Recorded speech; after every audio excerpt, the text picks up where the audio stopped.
Everybody, how you guys doing? Thank you for joining me. I have two highly esteemed guests on the channel, good friends of mine, Erick Ybarra, Craig Truglia. Thank you guys both for coming on to talk about this topic regarding the letters of Popes Agatho and Hadrian. Both of you guys are authors of books about the papacy. The links for both of their channels and their books are in the description. Please check them out. Two amazing books on the papacy, one way or the other.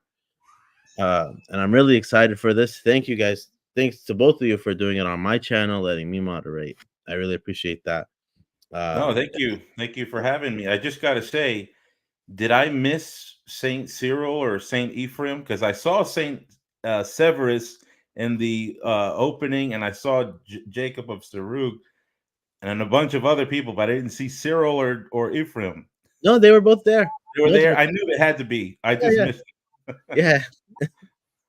My comment is that Ybarra ripped off my hat. Oh, look at that. Yeah, it's in the reverse today. You know, it's well, I don't know if I want to go without a hat. This is the reason theology reunion. At least we brought the hat. So we got a hat here. Open invitation to Mike Lofton. Let's do this thing. Absolutely.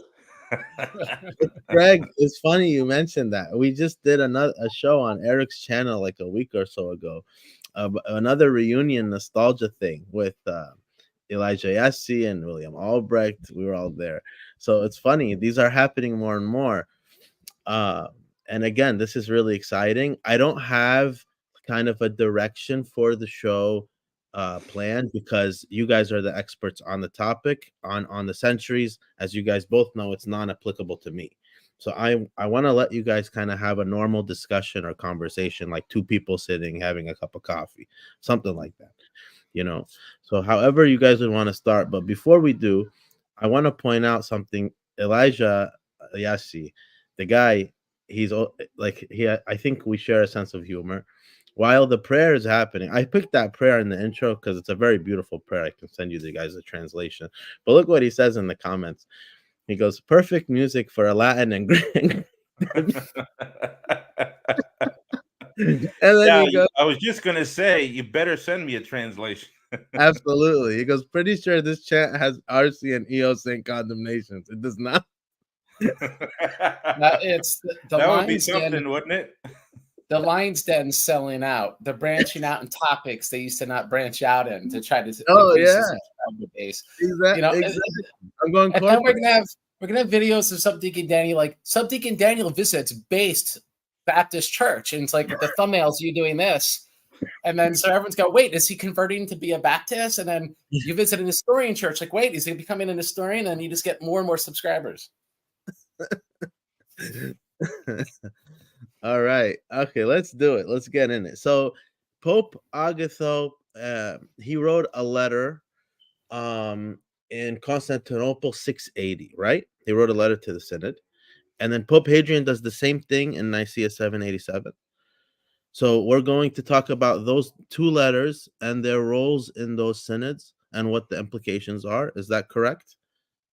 Is that the Yeah. correct premise? Yeah, yeah. Yeah. I mean, like I said, whatever he'd like, whatever Craig wants to talk about. I started off last week Mm. with a small, blog post on the issue of statues. I know that was a long time ago. I didn't see your video up on that anymore, so I wasn't sure you still held to that claim. But if you wanted to talk about that, I'm game for It's that. It's in a YouTube short.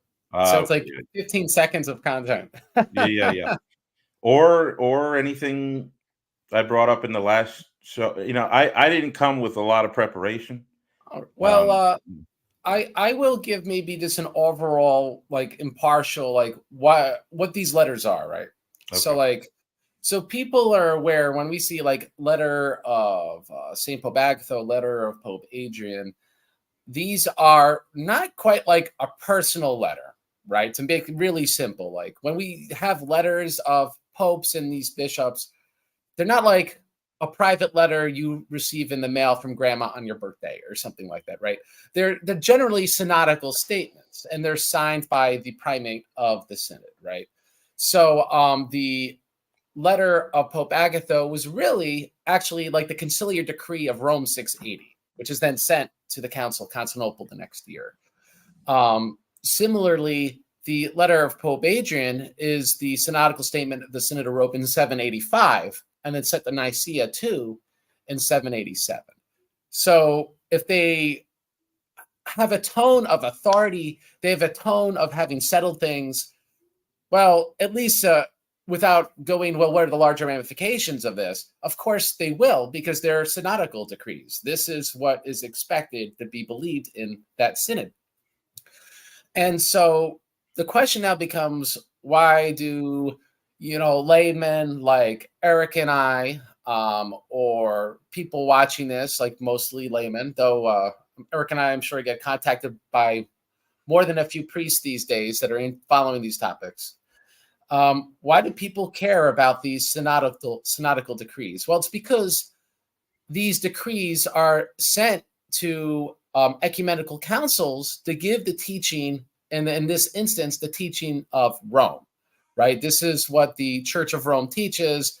For us to be down at this council, you must accept this.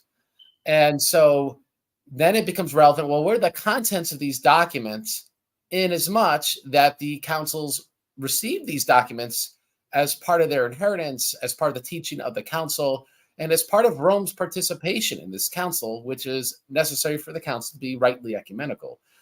And so I would say with that context then comes, all right, how does one interpret these letters, and what do these letters actually say? I'm not sure, Eric, if you want to add anything to that. Yeah, I mean, that sounds good. Yeah, so it's so that being said, it's another issue, and I want to apologize in advance. I am in, so people aren't aware, I'm in Cambodia. So if I disappear or things get worse than usual with my connection, just so you're aware, I'm in Cambodia right now doing this show.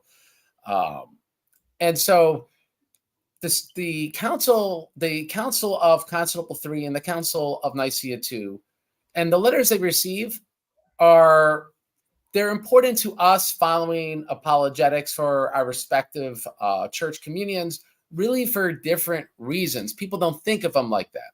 People think of them as proof text, like in a quote mine. This says this says that, therefore this. But to really understand what they say, we have to understand that they are addressing different things and making different claims. And so it'll probably be useful to speak about one issue at a time, and to then talk about the potential disagreements in these issues and things to that effect. So maybe just to break the ice, I'll just put it very plainly. We'll just start in sequential order. The letter of St. Agatho, right? The Rome 680's decree sent to Constantinople III, the Ecumenical Council. Why do people care? Here's why they should care, by the way. It's got a very good Florigium on the issue of diotheletism, right? And that is the translation from Cambridge doesn't even have any of the papal stuff. It has just the diathelite issues in it. And so that's very, very important. And regrettably, that's something that people are not as concerned about. Their interaction tends to be with a translation by an Anglican scholar named Henry Percival. And so what people zero in on is, does the letter of St. Agatho teach papal infallibility or does it not? I mean, would you say that's really, Eric, what people generally are interested in when we talk about this letter? Yeah, generally speaking, in the apologetic sphere, when you say Agatho's letter, that's usually what comes up. I should say here, just for a brief moment, that even though I do make it a point of interest, it's good to remind people, like you just did, that the primary intention and context has little to do with the papacy, and so we're looking at something that is not specifically for example, would I say that the Epistle of Agatho teaches papal infallibility? I would actually say no, because it's just not the issue. Agatho doesn't really think he's scoring any points when he talks about, Peter, Roman See. Perhaps just to say that, what he says has credibility. But the primary issue here is he wants the Byzantines to submit to the Roman view on Christ. So yeah, and same thing with Hadrian, on the issue of images. And there's other stuff too, but you know what I'm saying. Yeah, the larger thing would be whether or not these letters say things in passing that reveal the mind of the church on a given topic, right? That's right. So it's not that, unlike maybe what some people believe, Pope Agatho or Pope Hadrian submit papal infallibility or papal supremacy up for vote. The church gives a vote, they accepted it. That would be an inappropriate way of looking at the topic, but from any perspective. The question would be, is this a letter that has authority, which maybe we should discuss what makes something the council authoritative or not. Is this something that has authority, and is the way it is stated in passing, is that relevant? Now, I would say both of us are going to say yes, but that's something actually people don't take for granted. Feel free to interrupt, but in your video, it's very interesting because you bring up, I'm forgetting which, was it Montanaro? I think it was Cardinal Montanaro brings it up during the Council of Florence, where they're arguing over Agatho's letter. And I believe it was Bessarion says, well, what do you have canonically that shows these papal doctrines? And Montanaro's reply is, let me quote it actually, because it's an important quote. Let's see. He says that the definitions and canons of councils are the result of the study of the writings of the fathers and the letters quoted in the council, where therefore have at least equal authority with the canons. If we were to take that statement in an OCD literalistic sense, in some sense, it means it's more authoritative than the canons, because he says at least. I don't think he actually means that if I had to interpret that passage out of context, but I think we could agree what he's saying is we can't take something just because it's a letter or a passing statement in a letter and say, well, it has no relevance, because what is stated in the council informs the conciliar decree and the canons. And so thereby it shares authority with these things. Now, this is not a peculiar idea of Montanaro, because this is something that comes up in the 12th paragraph of the Conciliar tome of the Council of Constantinople, 1351. This is part of the Orthodox tradition. This has been called by Father Richard Price Conciliar fundamentalism. It's a pejorative. It somewhat makes it simple to understand for Americans and Western thinkers that, wow, they're saying that even the passing statements in the council are important, like what we just heard Montanaro say. But I think, and this is a terminology I have coined because I think it's more useful and accurate, and ironically, much more consistent what we just heard from Montanaro, is the church historically has been contextualist, meaning it's not that everything stated in the ecumenical council is true because it quotes Nestorius, let's say, in the Council of Ephesus. Obviously not in endorsing what Nestorius says, actually for much the opposite. Just like the Bible quotes Satan speaking to Jesus or speaking to God, I don't know which person, the Holy Trinity in the book of Job. And obviously we're not saying what Satan is saying is true. In fact, Satan is proved wrong in both those examples. But contextually speaking, we could see where these false statements or passing statements fit into the larger picture, right? Other than being OCD, if you're just a normal human being reading this, you would understand what the statements from Satan in the Bible, how they fit into a larger teaching. And in the ecumenical councils, where, let's say, quoting Nestorius fits into condemning Nestorius. Or, let's now get to Agatho's letter, and quoting Agatho's letter and him making passing statements about the papacy, where that would fit in and showing how the people there understood the papacy. And if they understood the papacy wrong, or the ecclesiology of the church wrong, even if that was not the primary point at issue, on what basis are those fathers reliable for giving a conciliar decree? Right? We would not trust a peer review process for an academic article if the peer reviewers, didn't know what they're doing, right? Would you trust a science journal from people that were geocentrist? Maybe the article they'll publish will be accurate, but they're really wrong in this other crucial scientific issue. And before people freak out by the theory of relativity, it's hard to know what's the center of the universe because everything's relative. But whatever, right? You get the point. The subdeacon's rolling his eyes. I don't know. No, I was talking to somebody. Sorry. Okay. So that being said, it's the conciliar fathers to be reliable in a normal way without thinking of this in a Montanist way, where only when they issue a decree or canon are they magically beam down the ability to speak authoritatively, but only in that one instance. To not look at this normally and go, well, obviously their decrees and canons are reliable because they are reliable in teaching in a consensus-based setting in a council, that then we could see the relevance of these statements. I'll say one more thing, and then Eric, maybe give your perspective on this. But for example, Dositheus II of Jerusalem, a lot of people know who he is because he wrote the Confession of Dositheus.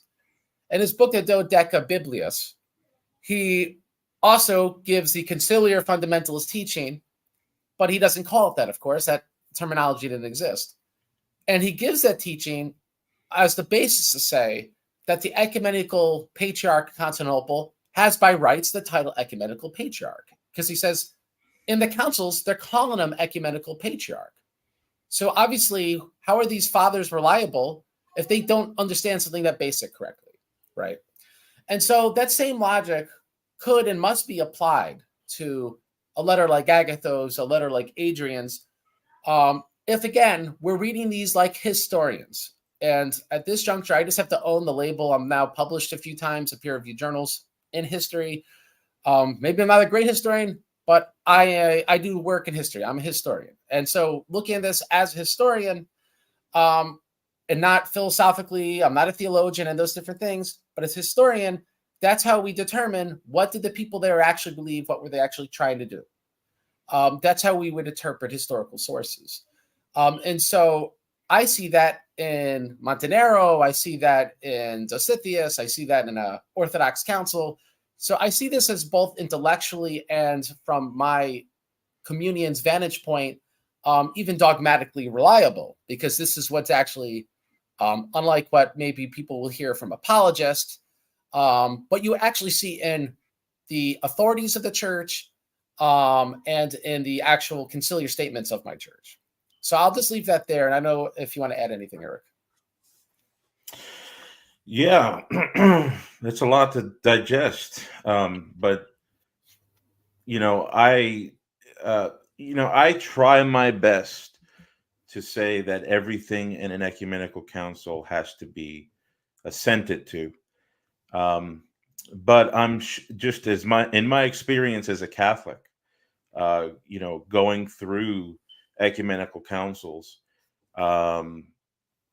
there's our theologians, ever since, probably the Protestant Reformation, because that's really when Protestants put the Catholics to the fire when it came to continuity.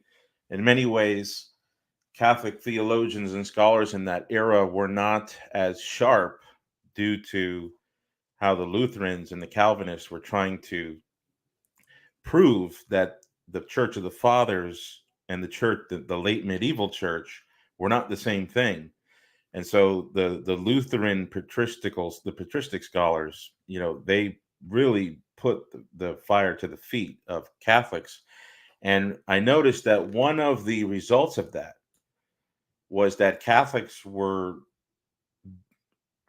they felt forced to admit that there is a level of fallibility to ecumenical councils because of certain things that are just either reversed or not believed anymore, or contradict current beliefs, whatever it is.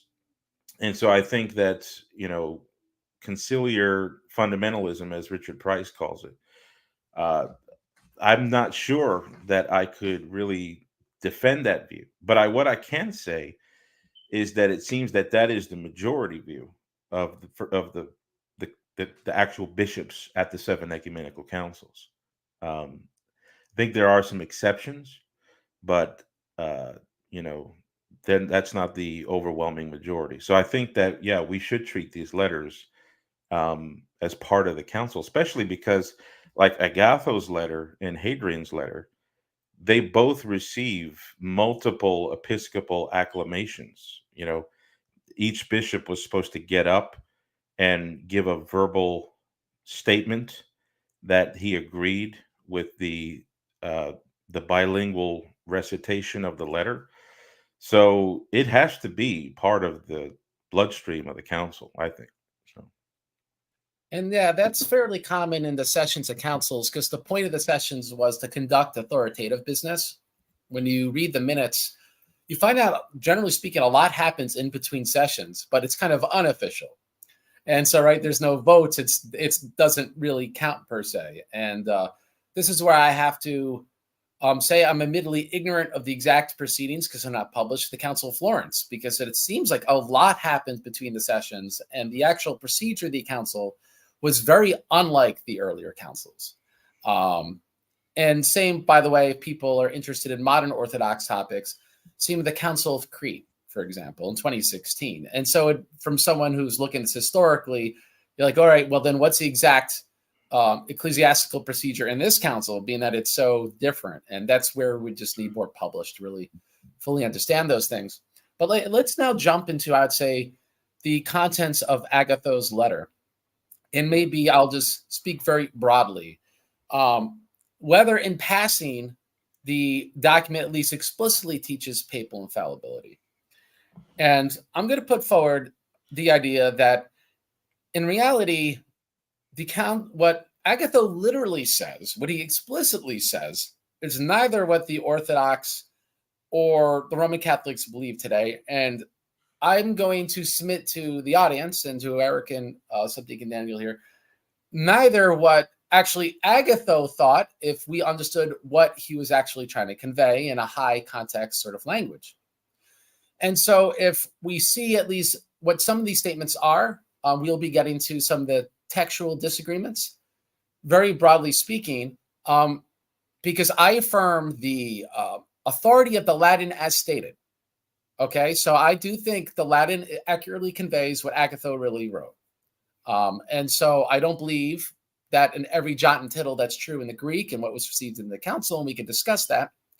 But let's just stick with what Agatho really wrote, and thereby what he himself was trying to convey, because he died before the council was over. He speaks of the Church of Rome in some context being preserved without error. All right. So inerrancy.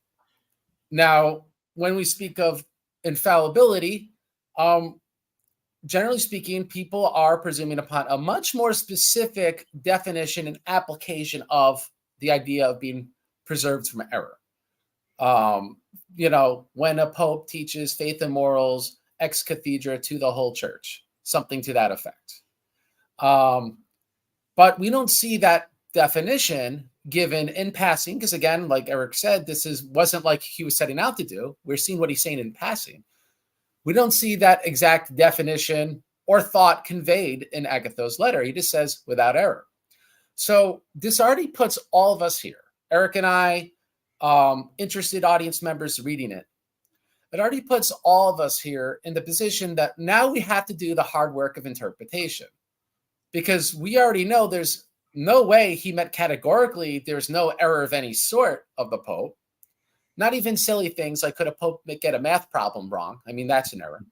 But things of different serious nature. Could a Pope enter into communion with the wrong person? I mean, in apologetic debates, that's seen as unimportant because it's not dogmatic. But in the life of the church, of course, that's important. Could the Pope make a wrong pastoral judgment call? There's stuff in recent memory, but there's stuff in ancient memory as well that just so it's not, not something that's divisive, because I don't like bringing up the modern stuff in Roman Catholicism. We have enough of our own dirty laundry and orthodoxy where I don't see very useful. But in the 3rd century, we had, Pope Callistus allowing divorced priests, right? And stuff like that. It's meaning that you could ordain someone who is divorced. I'm not making a positive claim that he was allowing for divorce. And this is something the ecumenical patriarch, by the way, does today. So we can say that's a wrong judgment call. That's an error. But that is not what people mean by papal infallibility. Then there's issues like, then could popes make errors in private interpretations or in letters that are not ex cathedra? And we could argue whether something's ex cathedra or not, or whether something's even faith and morals or not. So what's the point of this long aside? It's to show no one is taking, and I don't think Agatho is taking without error to mean categorically without error, because that would be transparently not possible by any way. I mean, the Pope, by Pope Vitalian preceding him, entered into communion with the monothelites. So obviously that was an error. Vitalian is a saint in the Roman Catholic Communion. As soon as he was able to right the ship, and the Pope Emperor Constantine IV, I think it was, he's a saint in the Orthodox Communion, was a little more amenable to the diathlete position.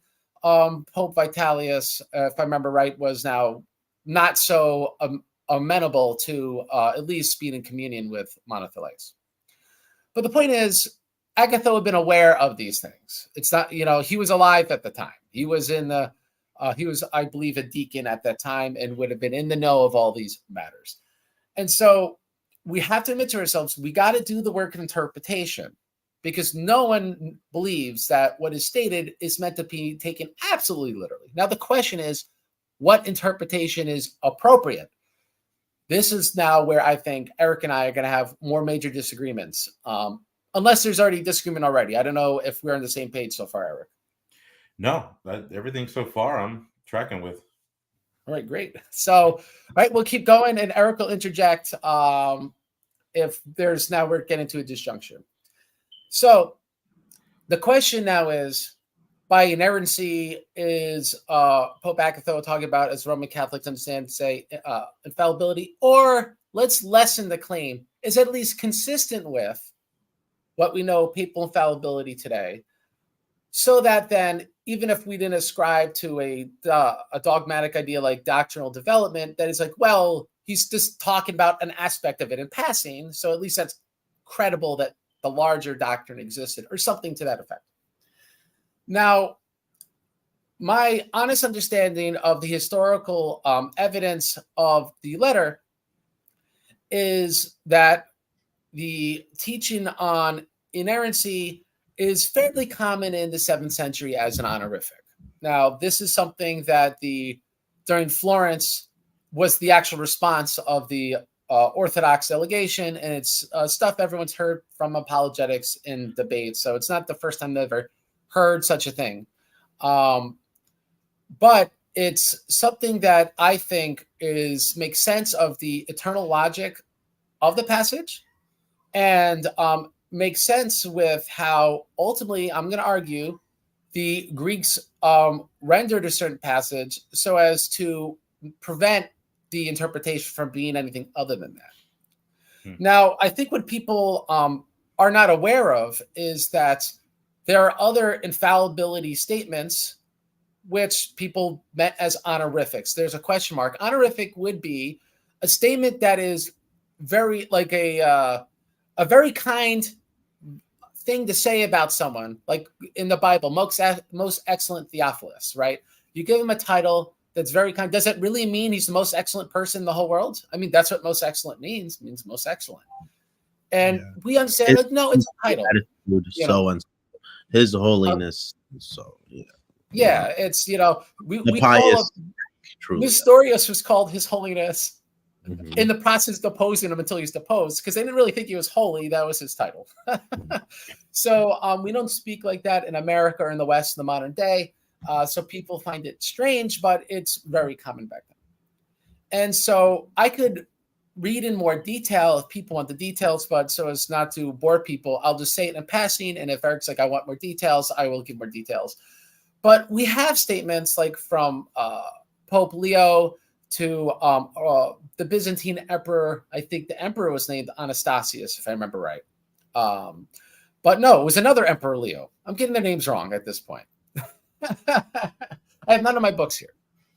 But long story short is, like, Pope Leo told the Roman emperor in a letter that, the Holy Spirit has taught you and you will not make any error in the faith. And then he goes on the rest of the letter to tell him, don't do this wrong, don't do that wrong. So we know he didn't really mean that, right? Because the emperor couldn't make any errors. Then why is Pope Leo telling him, here's what not to screw up, right? But so we understand this is clearly an honorific. Now, closer to the 7th century, though, we have a effusive letter from Pope Cyrus of Alexandria. He's not a pope for the Oriental Orthodox Communion. He was a Pope Alexander for the Eastern Orthodox or Catholic Communions. But he's, by all of our accounts, well, maybe not the Oriental Orthodox account, but anyway, he was a heretic according to my communion. And he writes a letter to the Bishop of Constantinople, I believe Sergius, and he calls him Father of Fathers. I think Patriarch. Well, just like Father of Fathers. He says the Holy. He's a God-taught self. The Holy Spirit guides his words. He writes without any error. So it's, again, an infallibility statement, but not the only one we read in that century. Even Saint Agatho himself writes of Emperor Constantine that the letter he wrote is without error, and he's God taught. Maybe not without error. I'm gonna have to look at the letter, but he says he's God taught. I think he says without error. And so we could see this is a way people would address one another and saying what I'm teaching is correct, or what my predecessor taught was correct.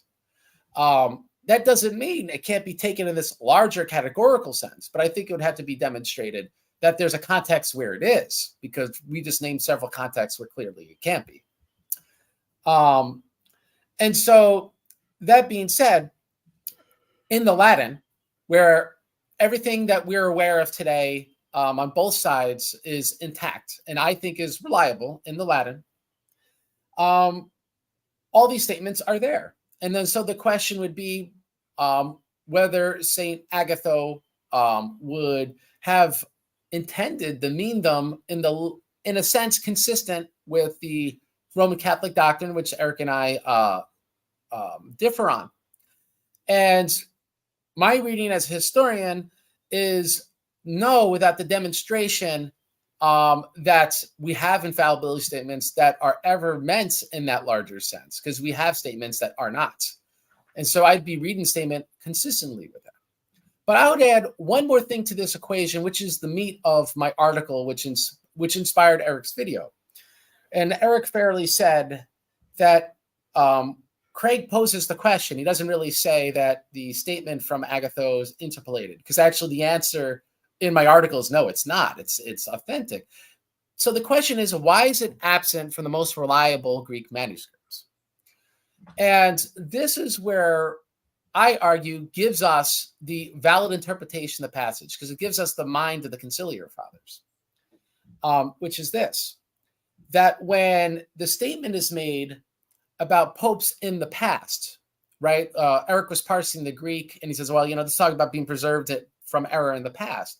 Because Pope Honorius was anathematized by the council said, well, we can't, leave the statement as is because it's going to contradict conciliar business. So we're going to excise the statement, which again, things like this happen in ecumenical councils. It doesn't show even like they were banging their chest offended. How dare you say such a thing? It was, they understood this could be confusing. We're going to remove this passage. Now, there's other statements which are similarly consistent, or even I'd say rightfully from a grammatical sense, could be interpreted just like the excised passage. Here is the difference. The difference is due to the vagaries of grammar. The issue is those passages could be legitimately interpreted in a different sense. Here is an example. The letter ends towards the ending. St. Agatho writes that the Holy Mother of the Empire must be preserved from every error. And so here we see the Mother Church being an application to the Universal Church, where it at least seems earlier that it's the Church of Rome that is maybe given the title. But again, due to grammar, it could be taken either way. It's intentionally vague, I believe. And so he makes this statement that, that Mother Church must be preserved from error. So now we know, all right, if the Mother Church has no error, but it must be preserved from error, we're in the business of interpretation now. There's a sense that the Mother Church has error, but he's speaking the Universal Church. And he talks about keeping the Orthodox faith immaculate by the help of St. Peter. And this church, I think, is an accurate translation. If you look at the Latin, it's a little less clear, but read consistently the whole paragraph. Percival's translation, and I think Erick's translation, the Greek concurs to this Latin translation, is that the Church of Rome is being mentioned in this parenthetical statement. Then what follows is that without error, this will be preserved and taught by the bishops, and the passage continues. So the question now is the Church of Rome, which presuming that is the right way of saying instead of the church, it's this church. Is that what's preserved from error, or is it the Orthodox faith that's preserved from error? Now, I argue is the Orthodox faith that's preserved by error, because the reference to the Roman Church is in a parenthetical statement. Commas. You could see this in the Latin, in Migne Nomanzi. You can see this in the Greek. You could see this in Erick's translation. You can see this in Percival's translation. There's a parenthetical statement. Grammatically, one has every justification to read the faith as what's preserved from error. For those who are really curious, both the Greek and the Latin, the nouns for church and for faith are both female nouns, feminine nouns. And so either could be joined to without error due to, if we're going to the gender of the verbiage. But this is now precisely my point, which is in the present tense, Agatho is exercising precisely this function because he's not Honorius, he's not being anathematized. This is something that would not be offensive to the council. It would not contradict conciliar business.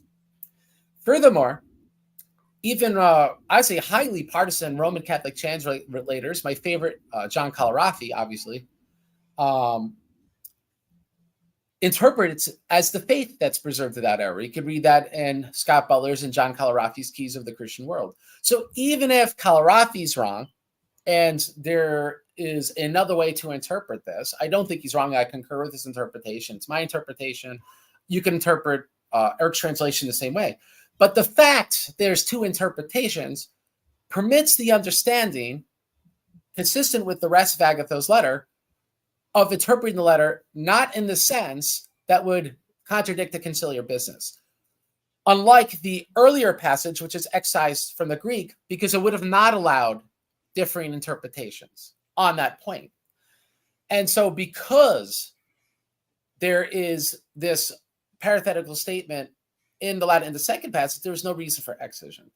And so what I've been saying for years, talking about Agatho, is St. Agatho is intentionally vague, and so that way, from the Latin perspective, they could give a very strong authoritative teaching, a decree for their patriarchate, and they could send that very authoritative, really demanding decree to the Constantinople saying, you must accept this, right? But the conciliar business, Constantinople, due to the intentional vagaries in the language, doesn't have to take what's stated there as something that then could overturn conciliar business, or in a sense, inconsistent with how they were used to using honorifics.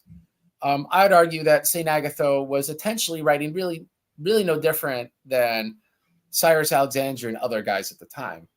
And so this is what I refer to in Twitter. It's so much better when we have more than 140 characters, too. I would say maybe the crucial error, and Erick could disagree with this, but the crucial error, if we were to take what Erick stated in his recent video as the be-all, end-all of his thoughts on this matter, because the fact that there's not a singular interpretation of this passage precisely fits why the council did what they did in excising the earlier passage.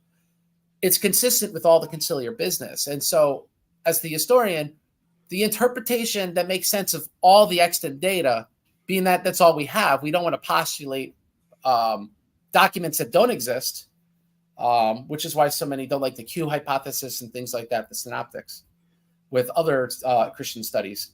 That is the most workable interpretation. Actually, it is considered a rule in text criticism, by the way, is that the strongest interpretation of a disputed text is one that can make sense of all of the extant documents when we do text criticism. And so what I'm posing here is my attempt to follow those pretty much procedural rules on doing text criticism. Sorry to bore you guys, but that's why it's honorific. There you go. You just had your 3-word answer. But that is the thought process that goes behind justifying that conclusion. So let's give Erick some time to respond, because that's essentially my response to at least the St. Agatho portion of his video. For sure. Let me just throw in a real quick the point on Cyrus of Alexandria, since that was a curious point. You know, what does the OO think about him? We actually agree with you guys. We call him the Antichrist, son of Satan. So poor guy. He's trying to get along with everyone. It doesn't work out. Go ahead, Erick. No, Subdeacon. Do they literally mean it? Like he's a spawn of Satan? No. Yeah. I'm kidding. Yeah. It's a de-honorific. Yeah. So what I would say is that there's obviously honorifics, right? We can't deny the existence of honorifics. And, you know, Catholic apologists have been guilty of jumping to say that something corresponds to reality, which is an honorific. I mean, and the proof of that is we just go through other very either self-aggrandizing or other statements with reference to other people who are in power and authority, which can't be literal, you know. So yeah, we scholarship today is all they are well aware of that, you know. But there are some key features that I think distinguish an honorific from something that does correspond to reality, or something that is an honorific that also corresponds to reality. So for example, like some of the statements about the Virgin Mary, for example, and her holiness, or Christ and his power. These are honorifics perhaps, but they are meant to correspond to reality. The church, angels, the earth, some things they're honorifics, but they correspond to some reality, even if the reality is in truth defined in some lesser, way. So when I read Agatho's letter, I don't see Vatican I, Pastor Terminus, chapter 4, ex cathedra, right? But what I do see is I see that Agatho is saying that our Lord Jesus Christ did something when he stood in the flesh in front of Peter. He actually did something, and he commissioned him to feed the flock, shepherd the church, and he promised him that his faith would not fail, and that those things are not just realities bound up in Peter's life, but that are meant to be according to promise. That's the other feature. When Agatho refers to the Petrine commission as a promise, he says, according to the divine promise. Now we're getting into something a little bit more real, right? Because that's literally a promise. So can we apply promise to an unreal honorific? Yes, it has happened. It's applied to the empire. It's applied to other bishops. It's applied to, but there's a key distinction that I think plays a role when we're reading texts that distinguish honorific that's unreal versus honorific that's real. For example, when you see conciliar acclamations that the Church of God will not be prevailed against by the gates of hell, most Catholics and Orthodox are going to say that that's real, right? But in the same session or a session or two prior or after, you'll see something like that said about the empire, and well, wait a minute, if it's going to be an empty honorific, or perhaps, a hopeful honorific of some sort in one text, maybe it's a hopeful honorific for the church. I think that it depends on the text. I think it depends on the text. So in Agatho's letter, what I see him doing is he's making a claim about what Jesus did as recorded in the Gospels with Peter, and that this has long-lasting, and I should say everlasting, implications for the government of the church. So does he say the Pope is always going to be infallible? Some would say that. Some would come out with that interpretation.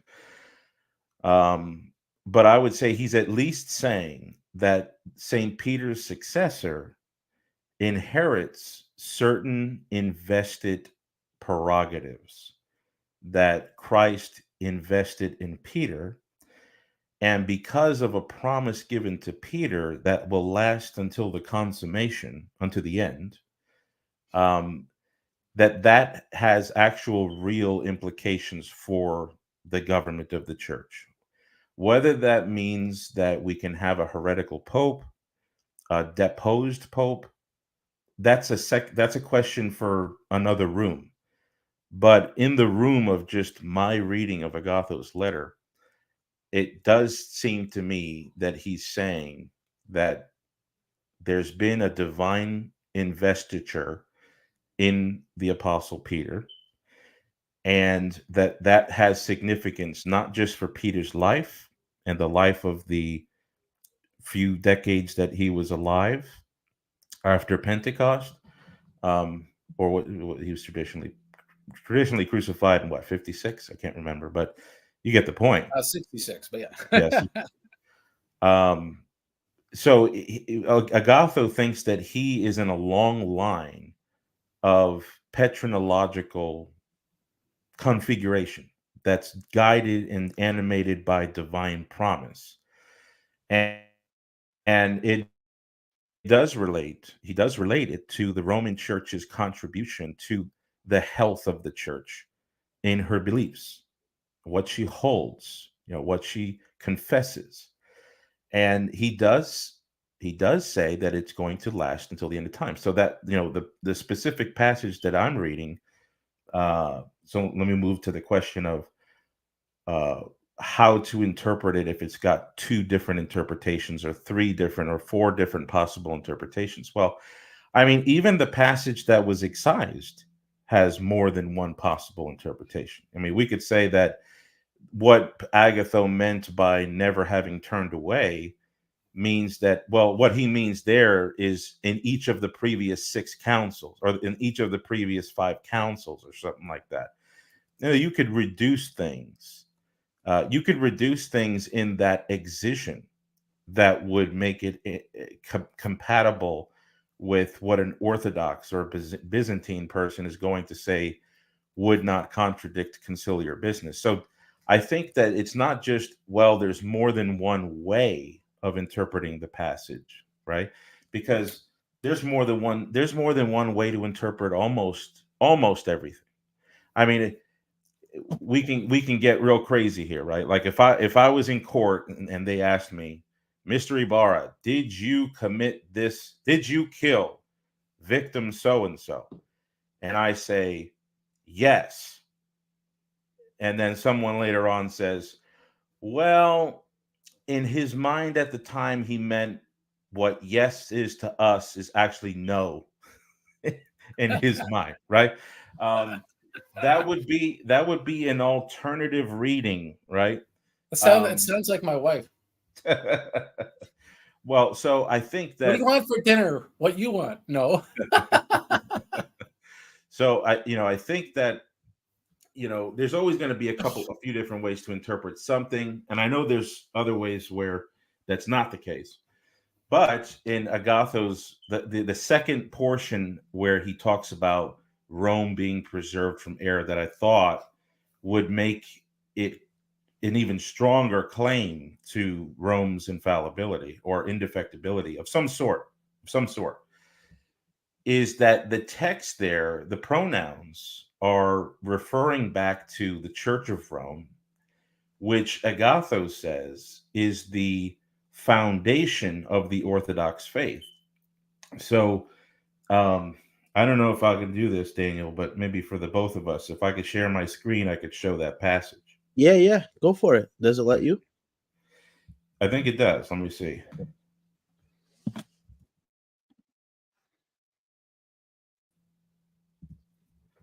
Do you see it? Yeah. Okay. All right. So here in red on the right side, this is the English translation of the Greek. It says, so this is what Agatho is saying. So that the evangelical and apostolic correctness of the Orthodox faith, and then, yes, he has a comma. So he's about to say something about the Orthodox faith, which has its foundation on top of this stable rock of the church of the most blessed chief of the Apostle Peter. Now, just pause right there. Traditionally, when you're using a rock foundation to building relationship, where you're talking about a foundation and then the structure on top of the foundation, what you mean is that what's on top of the foundation is receiving strength and protection, right? And so the rock here is referring to the Roman Church. Now, whether he's right about this, whether he's wrong about this, whether I'm a Catholic or I'm not, it just looks like what's being claimed. And even if we could admit an alternative interpretation, because in my video I did say you could read it another way, but I think it's just hard to read it in another way. But here it's saying the Roman Church is the foundation of the apostolic correctness of the Orthodox faith. And then, after referring to the Roman Church, he says it's the Church of Peter, which by his grace. So it's also saying that I take this to mean another description about what's just being referred to. Is there a strict, inflexible grammatical rule about this? No. But usually when we talk like this, we're expanding upon the immediate antecedent. And because the immediate antecedent is situating the Roman Church as the supporting strength of the Orthodox faith, it would seem to stand to reason that what he says afterwards, which by his grace and assistance, but well, by whose grace? It's Peter, right? It's talking about Peter. It's a very mystical way of understanding things. Even Catholics don't talk like this anymore, which is interesting. But Agatho says, by Peter's grace and assistance is kept immaculate from every error. So what does it mean for Peter to be active in assisting something? Well, in the context here, he assists the Roman Church because that's his church, right? And it's the ministry. Elsewhere in Agatho's letter, he says the ministry that Peter was given is the ministry that his successor has. That ministry was also said to be under the animation of Christ's promise. I have prayed for you that your faith may not fail. So that intersects with what this is saying. And then Agatho says, Luke 22 has proven true. How? Is it by various patriarchs upholding the faith? Is it by the general laity and the hierarchy of the whole church upholding? And that's some sort of like a corporate Petrine effusion or diffusion around the whole corporate church? Or he says it's all the apostolic pontiffs, my predecessors, which again directly contradicts the conclusion of the council. I even write that in my book. It contradicts the anathema of Honorius. It does. But it does seem to me that Agatho thinks that what he's saying here, and the best way to read this, is that the divine promise given to Peter, which has its application in all of his successors, is what's meant here. Now, I could be wrong about that, but that's my best, even if I wanted this to be wrong, because there's been times, even as a Catholic, where I've actually wanted to be dissuaded from my convictions. And even if I wanted this to be wrong, I don't know if I could stand on thick ice trying to interpret this in an alternative way. Is there a second reading? Yes. But like I said, there's a second reading even to the passage that the council supposedly excised. That's the other thing. I don't think that they excised it. Of course, that leaves me without an explanation for why some of the Greek copies don't have it. But then, I brought up afterwards how in, copies that existed in monasteries in Thessaloniki and Constantinople and other places, they were aware of that passage about the historical inerrancy in Rome. It was cited at Florence. And I'm not aware, of any objection when it was read in Latin and Greek at Florence for both speakers. So yeah, I would say, there is a few different interpretations you can give to this. If you feel real groovy on a certain night, you could probably pull out 10, 15. But I think the best one, the most straightforward one, is that. can I ask two questions, Eric, just for clarification? Yeah. Uh, so the first one, so this quote here that is on the screen, this is understood that it is in the context of the particular geographical church of Rome locally, not Yeah. this is not understood by anybody to be like universal, right? I don't know of any commentator who would say that what Agatho means by, if you see there in the Greek on the left, Mm. the genitive of origin, Petru, ecclesias, when that comes up, I think 3 times in Agatho's letter, and it comes up so many other times in the 6th and 7th and 8th century, always in reference to the historical Roman church. Okay. Okay. And then the other question is, you mentioned it contradicting Honorius's situation. Can you expand on that? Yeah, so in Agatho's letter, he says that all of his predecessors, which one of them was Honorius, he says all of his predecessors not only did not err or turn aside from the truth, but he said that they were vigilant in upholding and strengthening the brethren. Well, most Catholic theologians admit that Honorius was at least condemned for negligence. They call it negligence. It's one of the worst interpretations of it you could possibly get, in my opinion. But they at least admit that Honorius, he may have been orthodox in intention, but he was condemned for negligence. Well, Agatho's even saying that Honorius was not negligent. He's not just orthodox, he was vigilant to protect the faith. Well, that contradicts what the council saw. That contradicts what Pope Leo II, who's the man who came into the papal office right after Agatho. It contradicts what everybody believes today. Right. So So would you say then that's what I would also be kind of an honorific? He's not trying to be. It's like no, all have sinned, all have fallen short, but it doesn't have to be I literally. don't. It's possible that he had. It's possible that he had a distinction in mind where he thought, well, what I mean is all my predecessors did this when they were proclaiming universal decrees, but that's just kind of a stretch. I think And I so too. don't think it's an honorific either, though. I don't think it's an empty honorific either. I think what we have here is a bald face contradiction. Yeah. Got it. Got it. Thanks for that. Go ahead. I wouldn't be that mean to Agatho.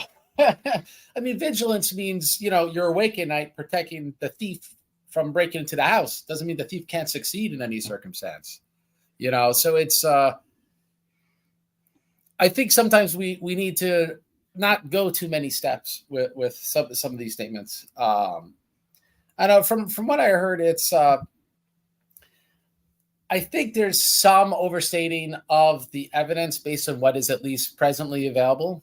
And what I mean by that, for example, is like, this interpretation of Agatho's letter was posed to people during Florence. But again, if we don't have a record of the response saying, yes, it's in our manuscript, that doesn't inveigh against what we have in the manuscripts. I just want people to be aware.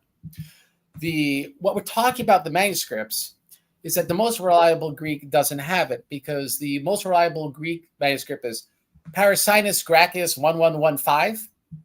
And this manuscript originates from Rome. It's believed to originate from the year 774 to 775. So actually predating all the earliest Latin manuscripts. And it was devised in Rome actually as a polemical florilegium, or florilegia, because there's several topics, against Rome's enemies, particularly the Byzantines. Trying to prove the filioque as patristic, trying to prove the Pope's role in the church. And so this really demands the question, right? If this manuscript originates in the 8th century and its preserved version today is from the chancery of Beckus of Constantinople, who's a Union, who's on board with the Council of Lyon. They certainly had no intent to remove this passage. This passage is missing despite itself. And that's why it's sort of like in a court of law, we'd call this a hostile witness. So there's a hostile witness, but he concurs with something that's important. This is highly relevant because he has no motive not to. And so hostile witness for the historian when it comes to text is very important.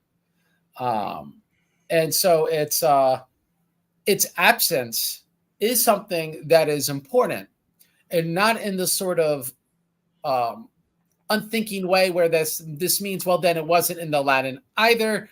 As I argue here, that doesn't apply in St. Agatho's letter.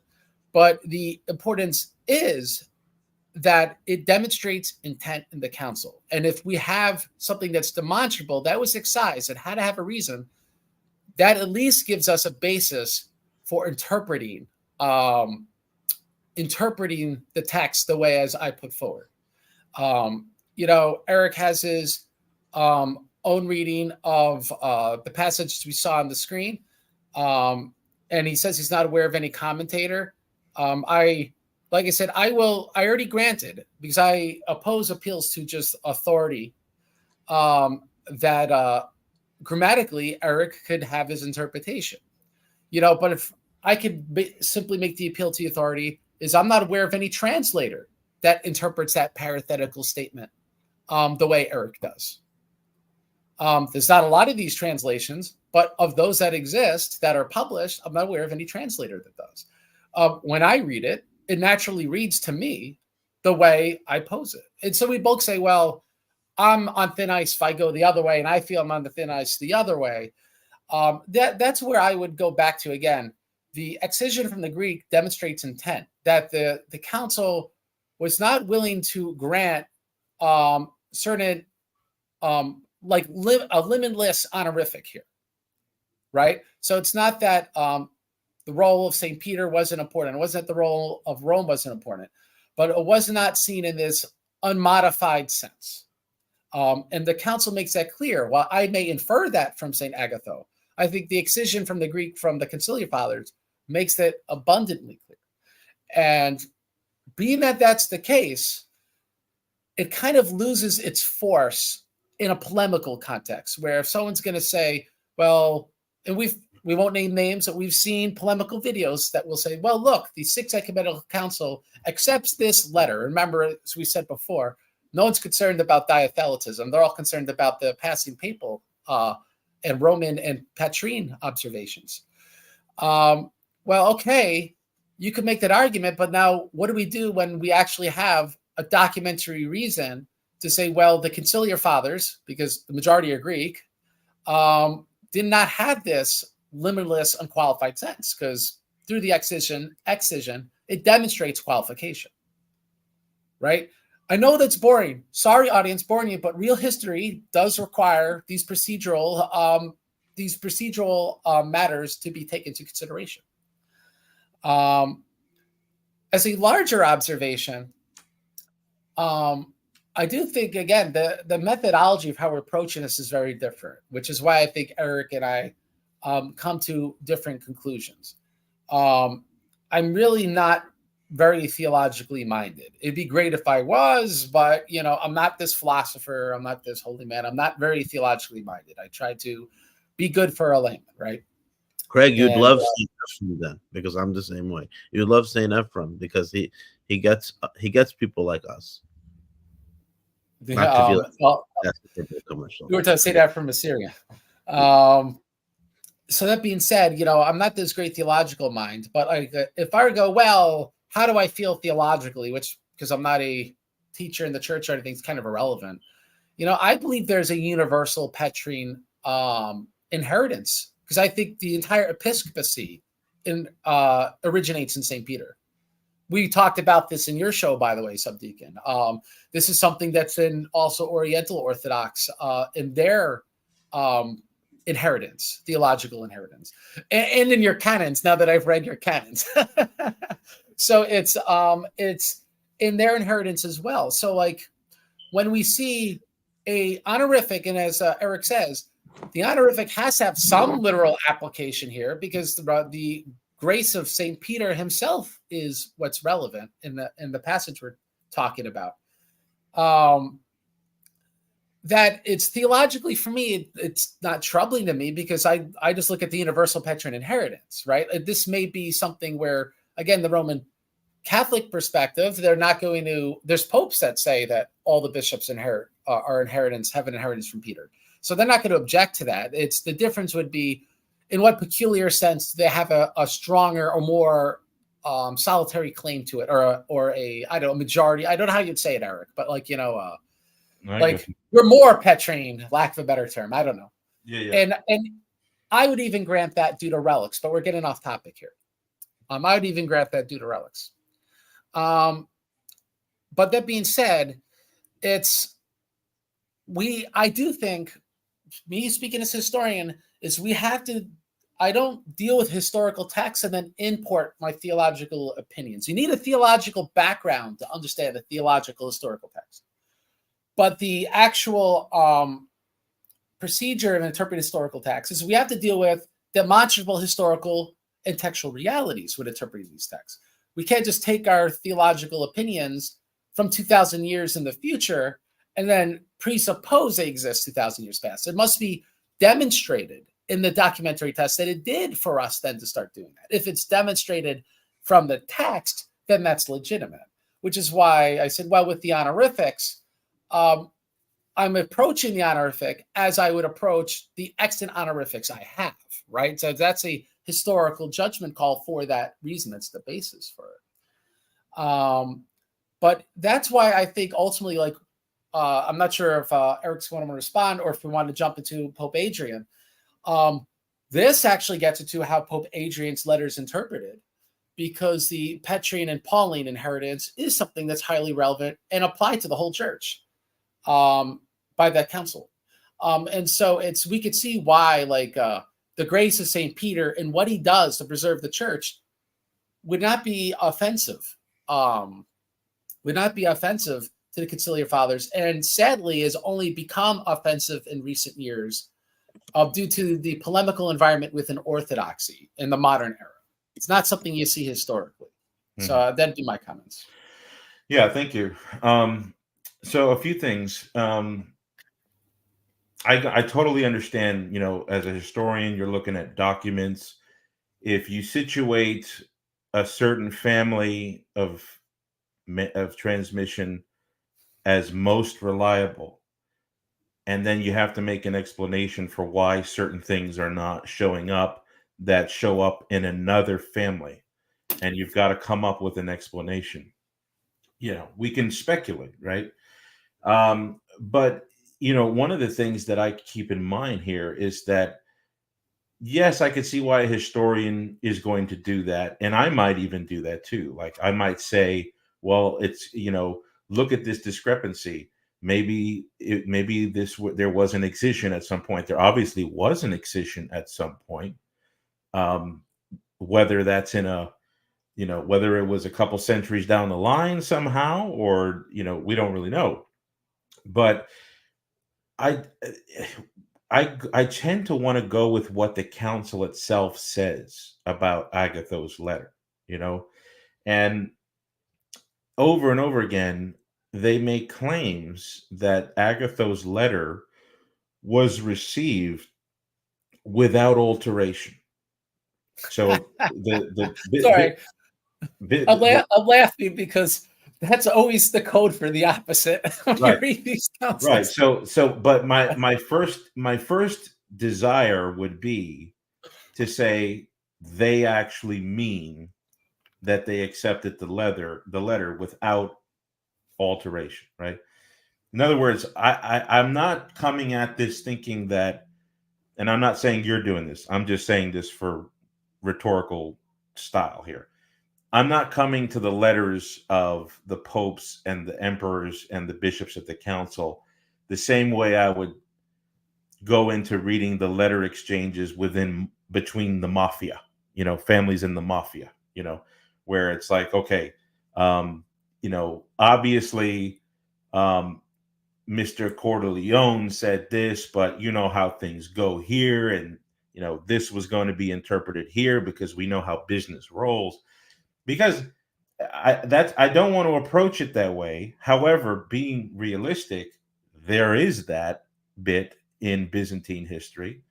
But when we add some of the other dominoes, like, okay, they all said that they accepted Agatho's letter without alteration. I mean, Emperor Constantine IV explicitly said that. So that's one thing. He may have meant it, he may not have meant it, but he said that. All right. So that whether that's 2 points versus 20 points versus 1 point, it doesn't really matter. We take note of it. That's what they said. Number 2, and this is going to be something that's on my side of the table, that is, I interpret another passage in the same letter, not to mention a third one, which is more debatable, but I interpret the other passage that I was showing on the screen as an even more clear, more powerful claim to the fact that Rome is being protected from error, all error, and the present active tense, diamene.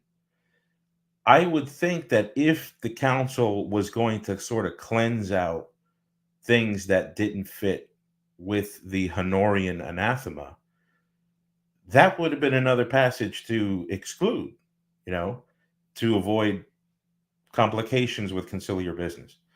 But it wasn't. It was left in there, So I've got the statements of the bishops and the emperor. We have an internal portion of the letter that has an even more aggressive claim than the one that was excised at some point from the Greek, some Greek family that was transmitted into the the manuscript family. And then we have the fact that staunch opponents like Barlaam the Calabrian, who eventually he became a Catholic, but he was an opponent of Catholicism, and he refuted these claims about Agatho and Hadrian, and Nilus drew from Barlaam. And when Nilus did his research into Agatho, he came up with the objections that they would be giving from the council, the Sixth Council, and he would basically cite in the Greek the same version as the Greek version. And so how did these manuscripts without the excision end up in the hands of star apologists in the East, like Nilus, Simeon the Thessaloniki, Mark of Ephesus? Because when Mark of Ephesus went to the Council of Florence, he brought two documents with him. He brought Nilus's book against the Roman primacy and another document with all of his notes from Nilus. So, and then when we say at the Council of Florence that they, Julian of Caesarea, John Montanaro cite the aggressive claim of Agatho, and nobody objects, of course, that cannot be like 1,000-pound proof that's dropped onto the table. That's not what I'm saying. But what I'm saying is we're just letting the woodpecker add all these things in a cumulative way. And it just doesn't seem like it would be reasonable to me to say, yeah, the Greeks had intended to remove that passage in order to make harmony with the Honorian anathema. It just doesn't seem to make sense to me, but that's my reading. And I think it was a great discussion topic. That's why I made a video on it. Yeah, it's I think we're at loggerheads ultimately at that issue, that final point of analysis. Because as your video points out, the former passage with the disputed excision is about the past tense, and the, as you say, stronger passage, though I don't see that really as stronger in any polemical sense of where we disagree, has the present tense. But like I said, that would make sense as with the conciliar business, where the authority of Agatho and the Roman synod was necessary for the reception of the council, but also it was necessary ultimately for conciliar business was anathematizing Honorius.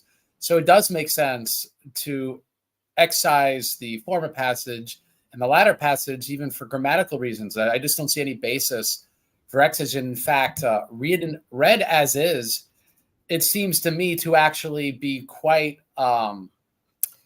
inconvenient for the Roman Catholic polemical view, because it kind of contextualizes the assertions of inerrancy to be about the faith ultimately, as opposed to any specific church. Like I said, it's not only a legitimate translation, I believe to be the most compelling translation of that passage.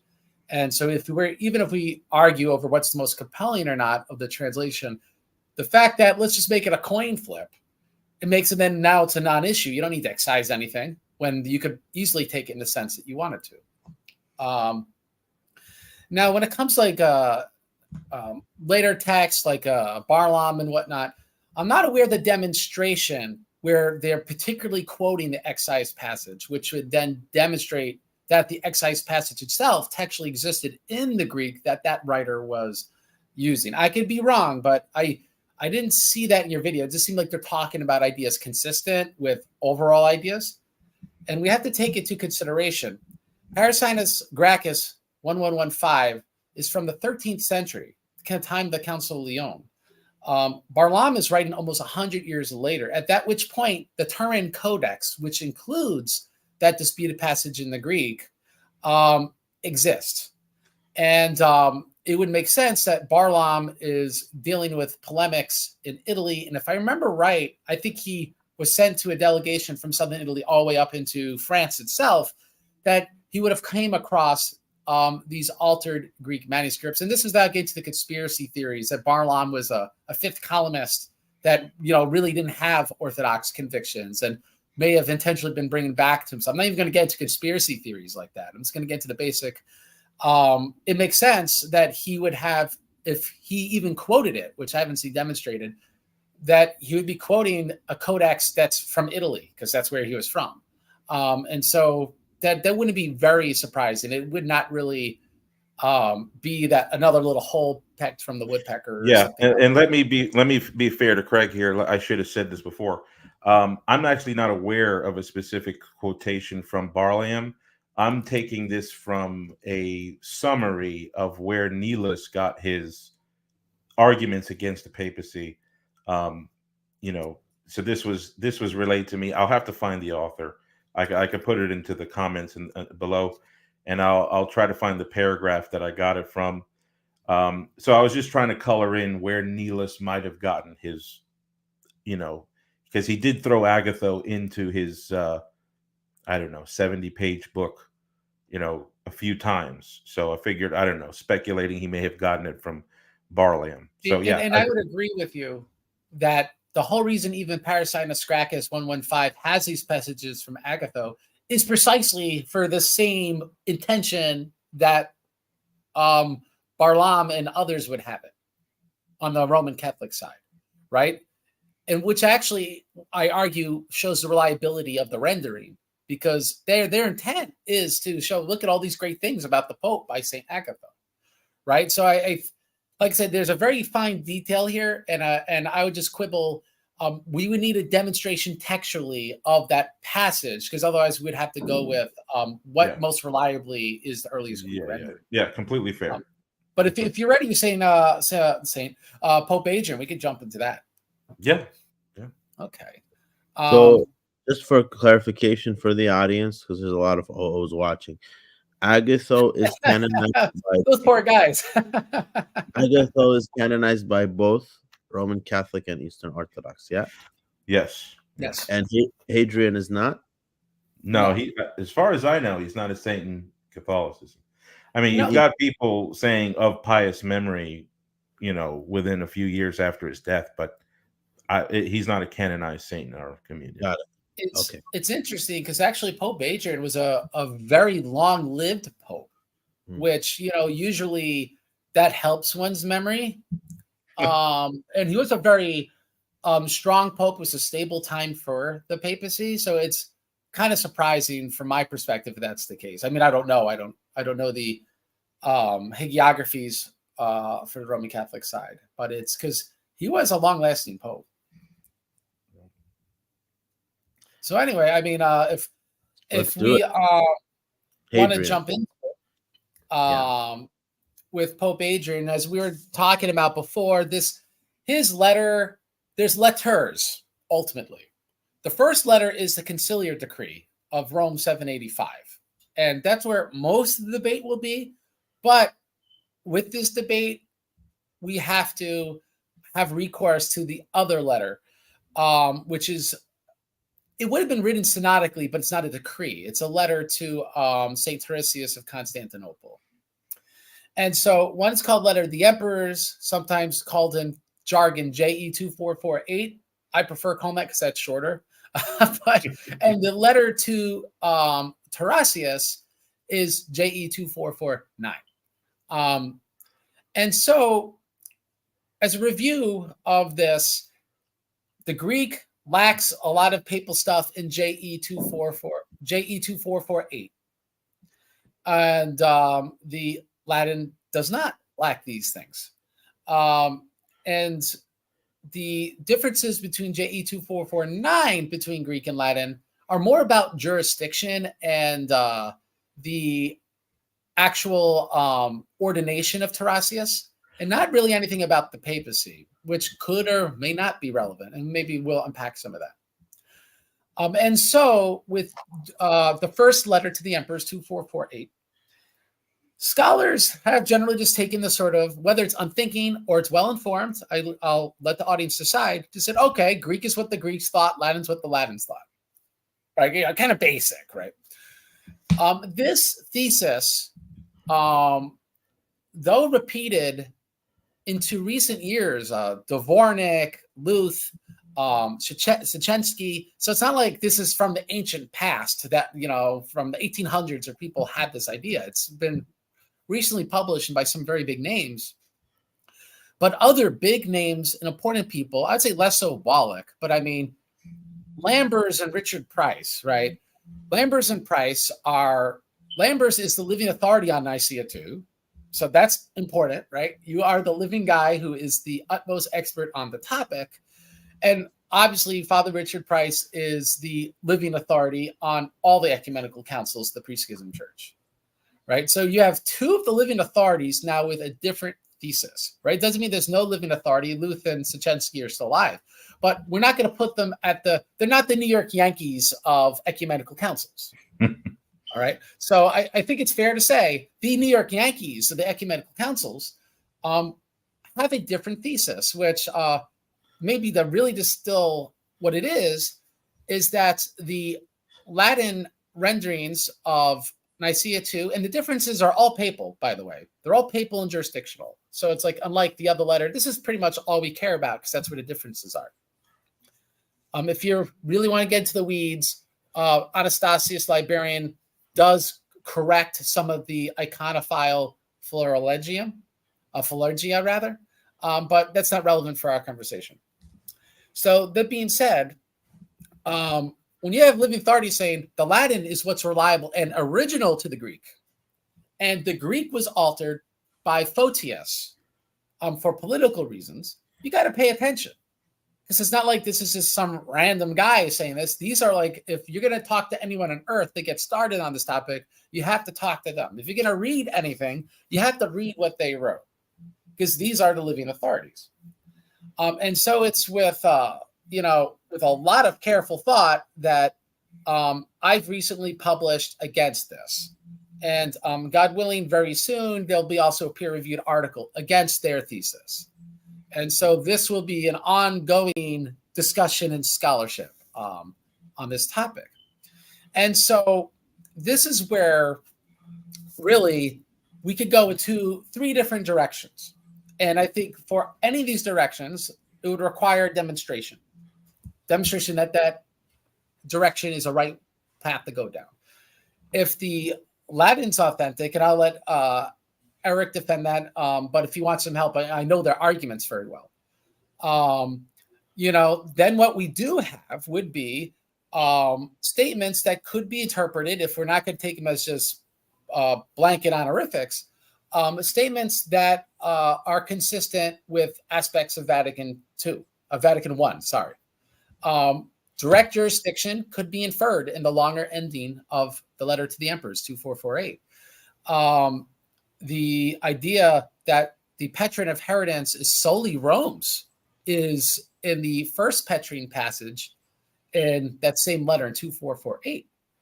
So it's we actually start getting things where, like, yes, if you really want to, you can interpret, like Eric said, you get 15 interpretations on a gnarly evening, if you want to, of anything, right? But then you start getting to, all right, well, this does really sound like what it's trying to say, here in the Latin. And so this makes the absence in the Greek curious. And this is where we get to other directions. The majority scholarly opinion has been, which I don't agree with, by the way, but this is the majority opinion, is that, again, the Greek and Latin show what was accepted in the council, what wasn't. And this actually was what was the official written opinion of Anastasius Librarian, who's our sole source for the entire Latin letters on this topic. And so this is an old interpretation and a consistent one. Now, the argument I make, and people make fun of it, but it's going to be published. It's already published largely in my book, and it's going to be further published, is that these are actually interpolations by Anastasius the Librarian, which now opens up a very interesting avenue of the context being in the Photian schism, as they say, in the 9th century. The context surrounding the deposition of Pope Nicholas.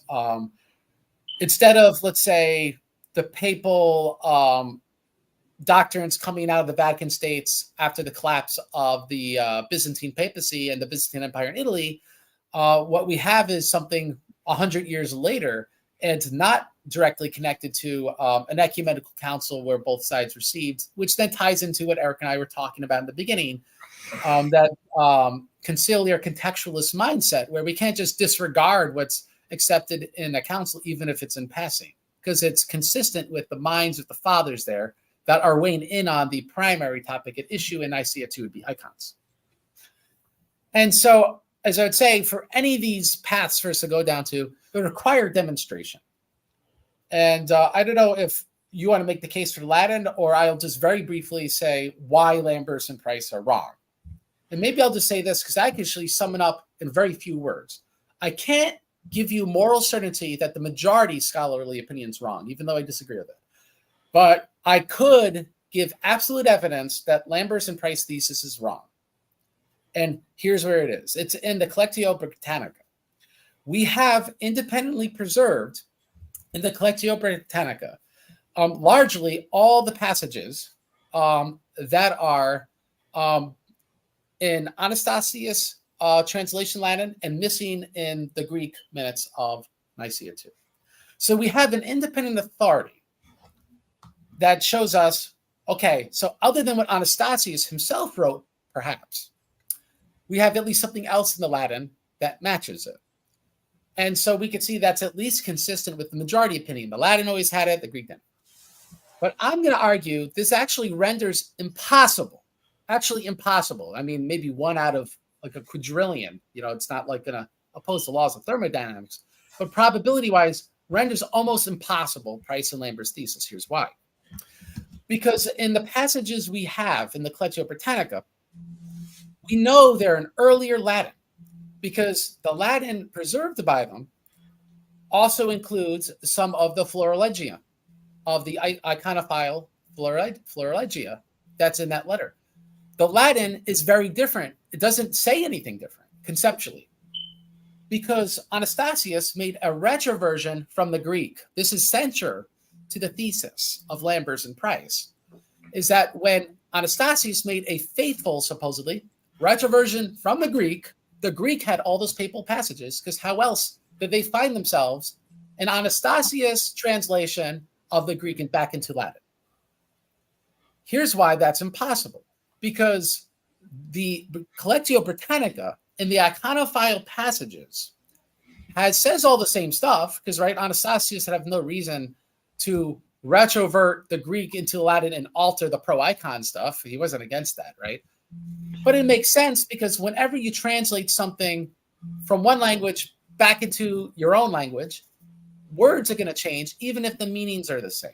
So this is very common if you speak to anyone that knows more than one language and they're translating between friends. You say something in English, and then they say it's a Greek to that person speaks Greek back to them, then they say it back to you.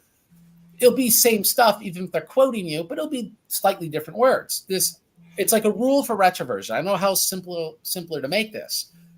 And that's why it's impossible to have word-for-word concurrences in a retroversion, right? And not have it once, but to have it over sentences and sentences and paragraphs is literally impossible. It's actually such a glaring problem in what's really rightfully Lambert's thesis, because Father Richard Price just faithfully repeats it, that it's actually surprising that he doesn't appreciate this.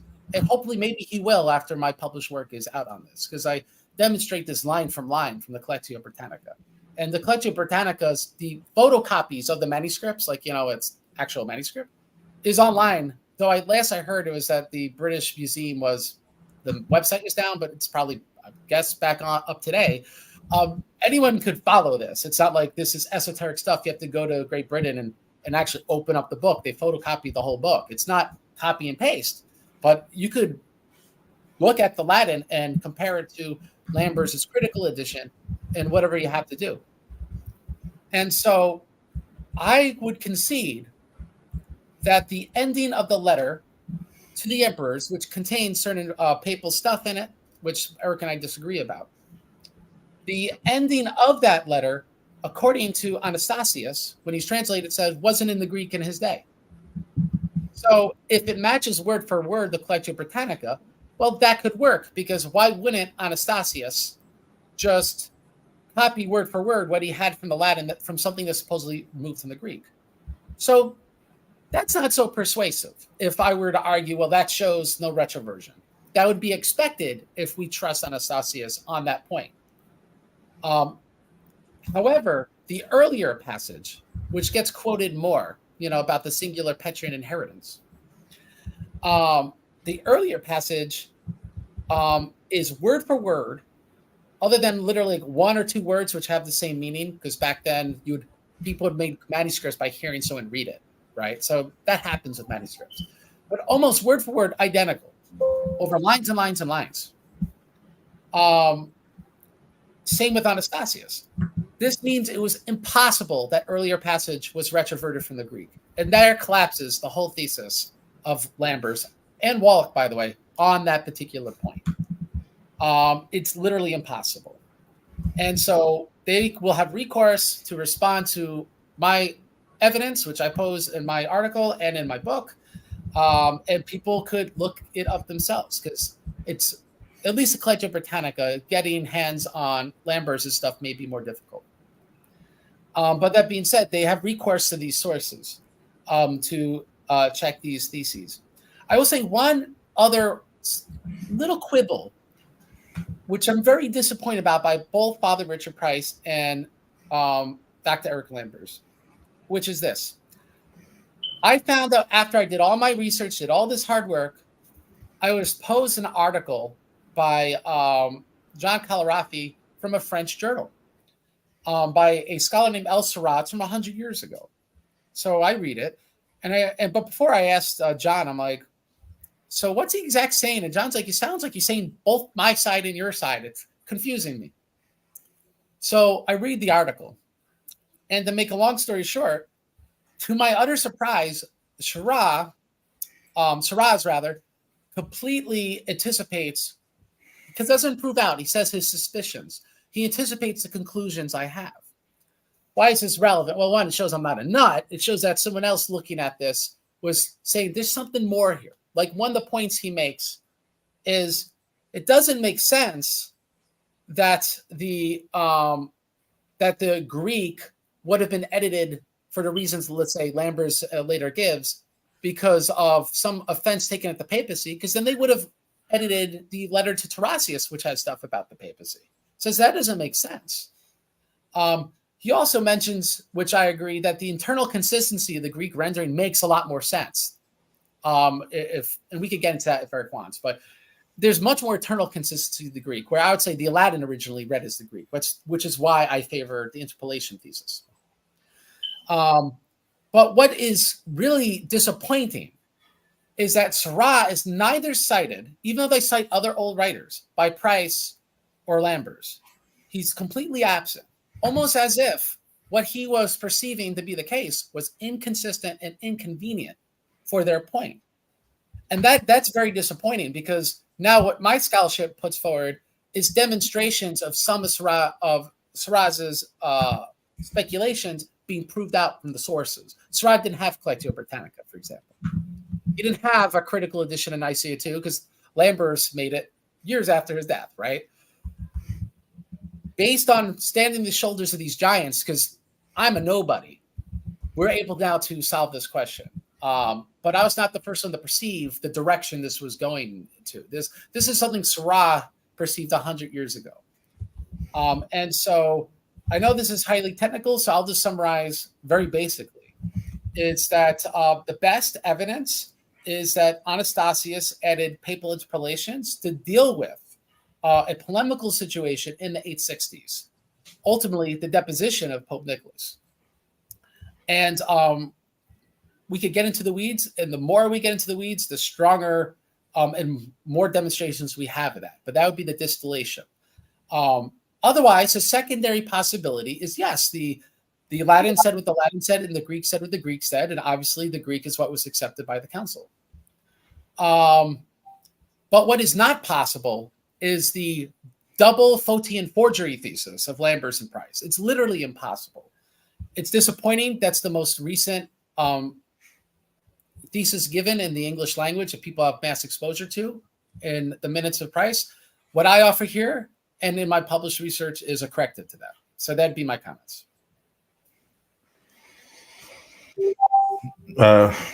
Daniel, you have anything to say in between? Nothing. What? So, Craig saying the disappointing thing. I'm really excited to see what you have to say about that. I know that you have strong opinions from before when me having dialogue with you, Eric. You have strong opinions about Nicaea II in general. I would say, when I say strong, I mean it's not like the mainstream opinion. I think you have very unique views. Yeah, perhaps. Yeah. Yeah, so perhaps. I mean, I haven't found anybody who says exactly what I'm saying. Yeah, I haven't either. And you've been saying it for years. So yeah, I'm actually really looking forward to yeah. Okay. So let me first say that the research that I found from Richard Price, Eric Lambers, who I was actually able to develop some correspondence with him, and he sent me some material that I just did my best at trying to read. But I got what he was trying to say. I got what he was trying to say. I got that Price was trying to basically just carry over the findings of Lambers. I found some other scholars for this period. I think the names are Leslie Baker and John Halden, and some others. And they kept referring to Lambers and Price. Now, for me, I found the claim that the text manipulation was done under Photius to be kind of a stretch. I did. So I do cite Price, Lambers, and some others for their commentary on how unlikely it is that Hadrian's Latin was interpolated later by Anastasius, or that it was somehow omitted from the council in some way. I think that they're right about that. But I don't think that the explanation that they have to explain the discrepancy between the Greek and the Latin is very persuasive. So I actually agree with Craig on that. Um, and what else should I say? Okay. So my primary response to this would not be to try and insist on the Latin being the original that the council accepted. I would probably argue for that. It's been a long time, to be honest with you, since I've really looked at this. If I haven't read Craig's book yet, although with as many people that are talking about it, I'm definitely going to get it eventually. But um, anybody who reads my book on this section, it's not. I think in the footnotes I make it clear I'm not buying everything that Price and Lambers are saying. So to make our time the most worthwhile, what I would say is that um, the Greek version of what's recorded in the Acts. Let's just go with what. In other words, we could save a lot of time here. Let's just say that it is correct that the Greek version is the original authentic acceptation of the council. Let's just go with that, right? And let's just say perhaps Anastasius interpolated the other Latin, additions later for whatever motive, right? So I would say that the Greek is actually more in support of the papacy than the Latin version. Does that make sense? Yeah, and like, what is it about the Greek that you would say hit? Yeah. Like, yeah, You're right. So let me say this. I don't think Hadrian's letter again says anything like it doesn't detail anything about like what Vatican I says about when the Pope speaks without error. Nothing like that. I think what both the Latin version and the Greek version say are that again, Christ did something with Peter or Peter and Paul, okay, that has real, everlasting, and perpetual implications for the historic Roman Church until the end of time. So that might get you 10 yards away from Vatican One. It may not be Vatican One. It may be very different than Vatican One, but whatever it's saying, if it's real and not an empty honorific, if it's real, I still think that the needle is pointing more in the direction of the papal claims than it is in some other direction, you know, some other direction. Okay. So let me show what I mean. I'm going to share my screen and I'm going to share the what the Greek says from Hadrian and show why I think that let's just go with the Greek. And I think the Greek will support my perspective, and we'll see. Maybe it doesn't. But here, I'll share my screen. Tell me if you guys see it.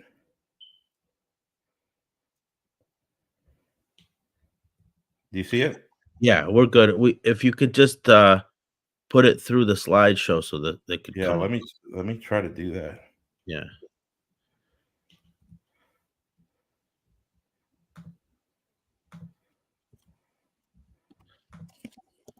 There we go. Is it better? Yes. Okay. So I'm not going to read all this. This is just some things I jotted down before we did our stream. The first point I wanted to make was that when they read the letter at Nicaea, they all said that they accepted Hadrian's letter. And so I think that militates against the idea that the letter was changed at the council, which I think Craig agrees with. So it's really not it's not too pertinent to our conversation. So there you go. So you're saying it proves it was changed or wasn't changed? I wasn't really. Wasn't No, changed. I no, I don't think it proves that it wasn't changed, But I think it's worth noting that when they read the Latin and the Greek of Hadrian's letter at the council, afterwards they said, "Hey, everybody, what do you think?" And nobody said, "Well, adjustments need to be made," or anything like that. They just say, "We accept it." Now, that doesn't prove they didn't make any adjustments, but I thought that you don't. It was my understanding that you don't even believe they made changes at the council because no, they did actually. They removed insults to the consecration of Tarasius to the Heratius Patriarch, is right, but not the papal and jurisdictional claims.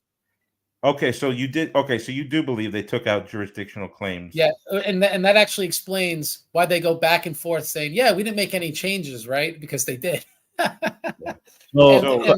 And that's why Anastasius and we have a papal document in the 10th century. They repeat the same thing, so it's not like I'm just pulling this out of my hat. Yeah. Okay. That there were changes. Thank you for clarifying that. Yeah. So, from my perspective, what I'm going to put down, the first domino that I'm putting down on the table is that I notice that when they read Hadrian's letter in the second session, afterwards they ask the bishops, "What do you guys think?" And Tarasius says, "I accept it." He refers to Paul's quote to Romans chapter 1, verse 5, "Your faith is proclaimed throughout the whole world." I think it was like 266 bishops and 12 monks. Yeah, 260 bishops and 10 monks, including Saint Sabas from Studios Monastery, which it's a side point, but the council says they accepted it, right? Now, that's just a domino on the table. That doesn't mean, oh, Erick's saying that this is proof that there were no changes. It's just a notation that they said they accepted it. That's it. Is there any particular, as a follow-up from a question from earlier, but since we're going over this, I think it's important to ask, for Hadrian to not be canonized, was there a particular reason? Is there something questionable? I haven't the slightest clue. In my studies, I've never come across anything that would militate against it, other than perhaps an overly compromised toleration of the Frankish resistance to Nicaea. So the imperial. But even then, popes in the near future are still referring back to Hadrianus of holy or pious memory. So, if somebody knows more than me, please, let me know. But at this point, I just want to say that the council says, like the bishops, Tarasius, they all say that they accept it, right? Okay. Now they're primarily thinking about the veneration of images. Let's not kid ourselves here. They're not all saying, yes, we accept the papal claims. That I don't even know if that's really what they were thinking about, to be honest with you. I think they were thinking about what he said about the veneration of images. Sure. Right? To be fair. All right. So, all right. So here's the Greek version of Hadrian's letter. It's basically what you're going to get in Henry Percival, his translation. But I have a different translation at the end, which comes from, this is another team effort from Greek speakers, Orthodox Catholic people that I've consulted, who are Greek speakers, to help me in this classical translation. But this is what the Greek says. Can you see it? Can you guys see it? Or should I try to make it bigger? I can't see the bottom sentence. Oh, you can't see the bottom. Can you see the bottom, Daniel, or no? Well, it's just I can see the end of the paragraph, but if you could, all right, I can see it now.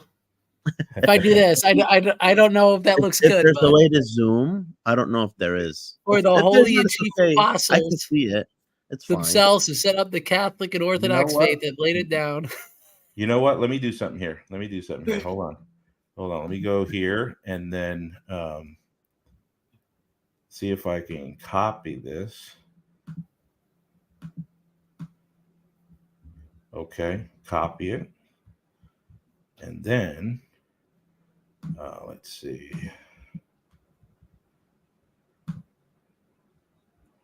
Subdeacon, you got any jokes you could tell while we're waiting for that to be fixed? You know, it's funny you mentioned that, Craig. There's a saint in the Syriac Orthodox Church, Bar Hebraeus. He actually wrote a joke book. It might be, I don't know the history of joke books, but it might be one of the earliest joke books in history. Yeah. I don't know. I don't know if that's a defeater or a winner for you guys. I mean, I'm happy about it. I think it's pretty cool. Okay, let's try this one more time. Let me see if this is going to work. Let's see.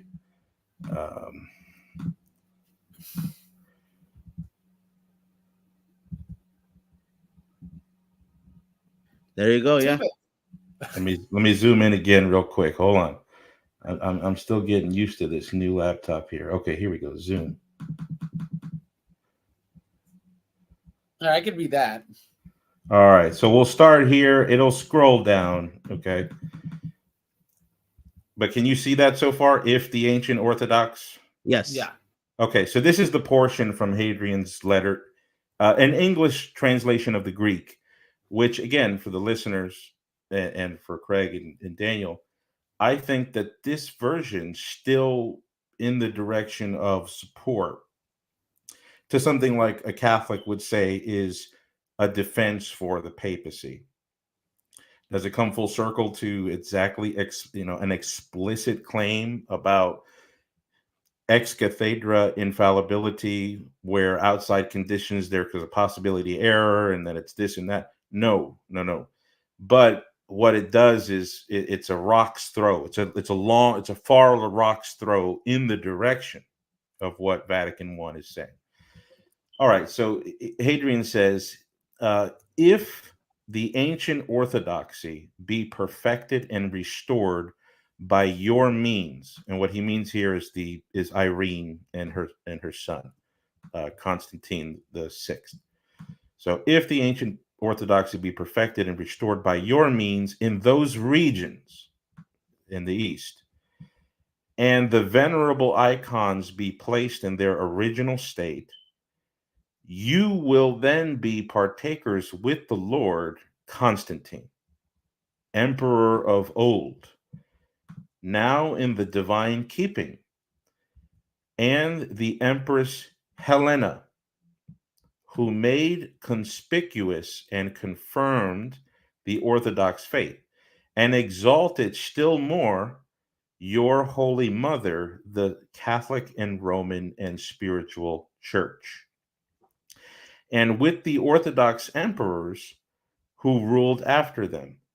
And so your most pious and heaven-protected name, speaking of honorifics, likewise will be set forth as that of another Constantine and another Helena, being renowned and praised through the whole world, by whom the Holy Catholic and Apostolic Church is restored. And especially if you follow the tradition of the Orthodox faith of the Church of the Holy Peter and Paul, so that the faith of the Holy Church of Peter and Paul, the chief apostles, Koryphaion apostolon, this is plural for heads, or the head of the apostles, and embrace their singular vicar, auton bikaron, as opposed to bikaria. So their vicar, singular, as the emperors who reigned before you of old both honored their vicar, again, singular, and loved him, singular, with all their heart. And if your sacred majesty honors the most holy Roman Church of the chief apostles, again, plural, referring to the Peter and Paul, to whom was given power, exousia, or potestas in the Latin, to whom was given power by God the Word. That's referring to Jesus Christ, to loose and to bind sins in heaven and earth. For they, it's important to understand, they here still referring to the singular, it's referring to the chief of the apostles, Peter and Paul. For they will extend their shield over your power, and all barbarous nations shall be put under your feet, and wherever you go, they will make you conquerors. And here's really where you got to kind of like pay attention. So there's a reason why that they will extend their shield, okay, over, and why the empire would benefit. Because the holy and chief apostles, again, Peter and Paul themselves, who set up the Catholic and Orthodox faith, have laid it down as a written decree that all successors who occupy their thrones will hold their faith and remain in it all the way to the end. Okay?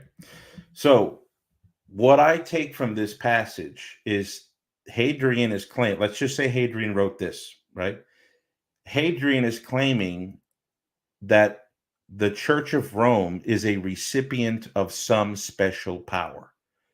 What's the origin of that power?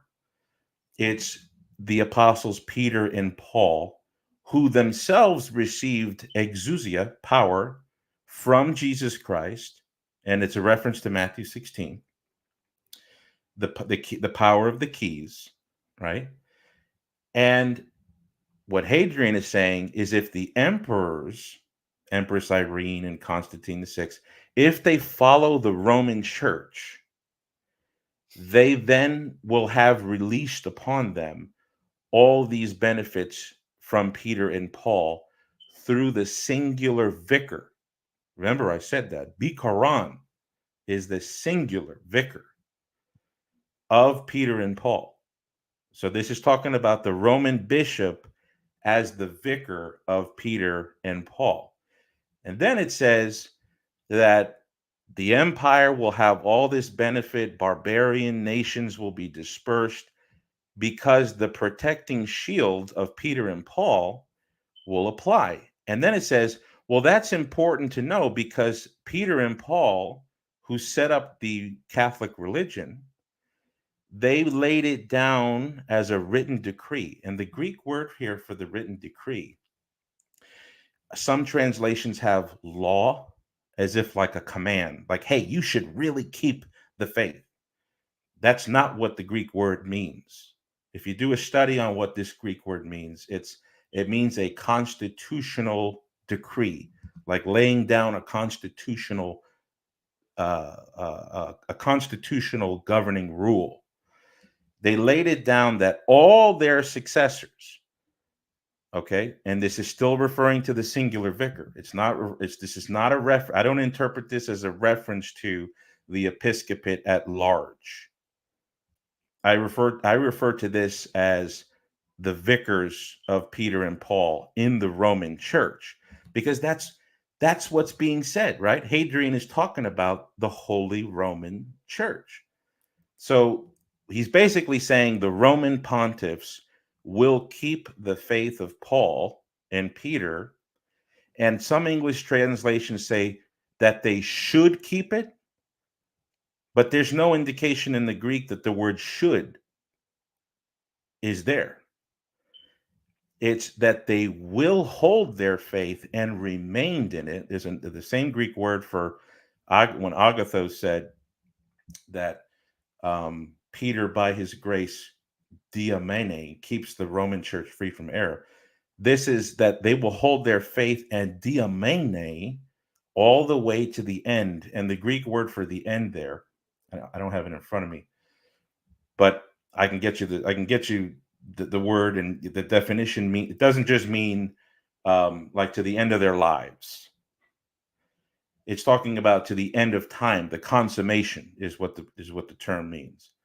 And so it's still talking about something that pertains to the Roman Church that will benefit the empire on the basis of a power and a promise given to Peter and Paul that descends to the Roman pontiff and will be reliable all the way to the end of time. Okay. Now, let me just give a couple reasons why I think that translate that this is the way to take it. Because afterwards, let's see here. I don't know if I'm sharing my screen. Present Agatho. You might have to pull it in. Yeah, there we go. From the current slide. Here we go. Sorry, I didn't have them in front of me, the Greek word, because I had to put it in Microsoft Word for you guys to be able to see it.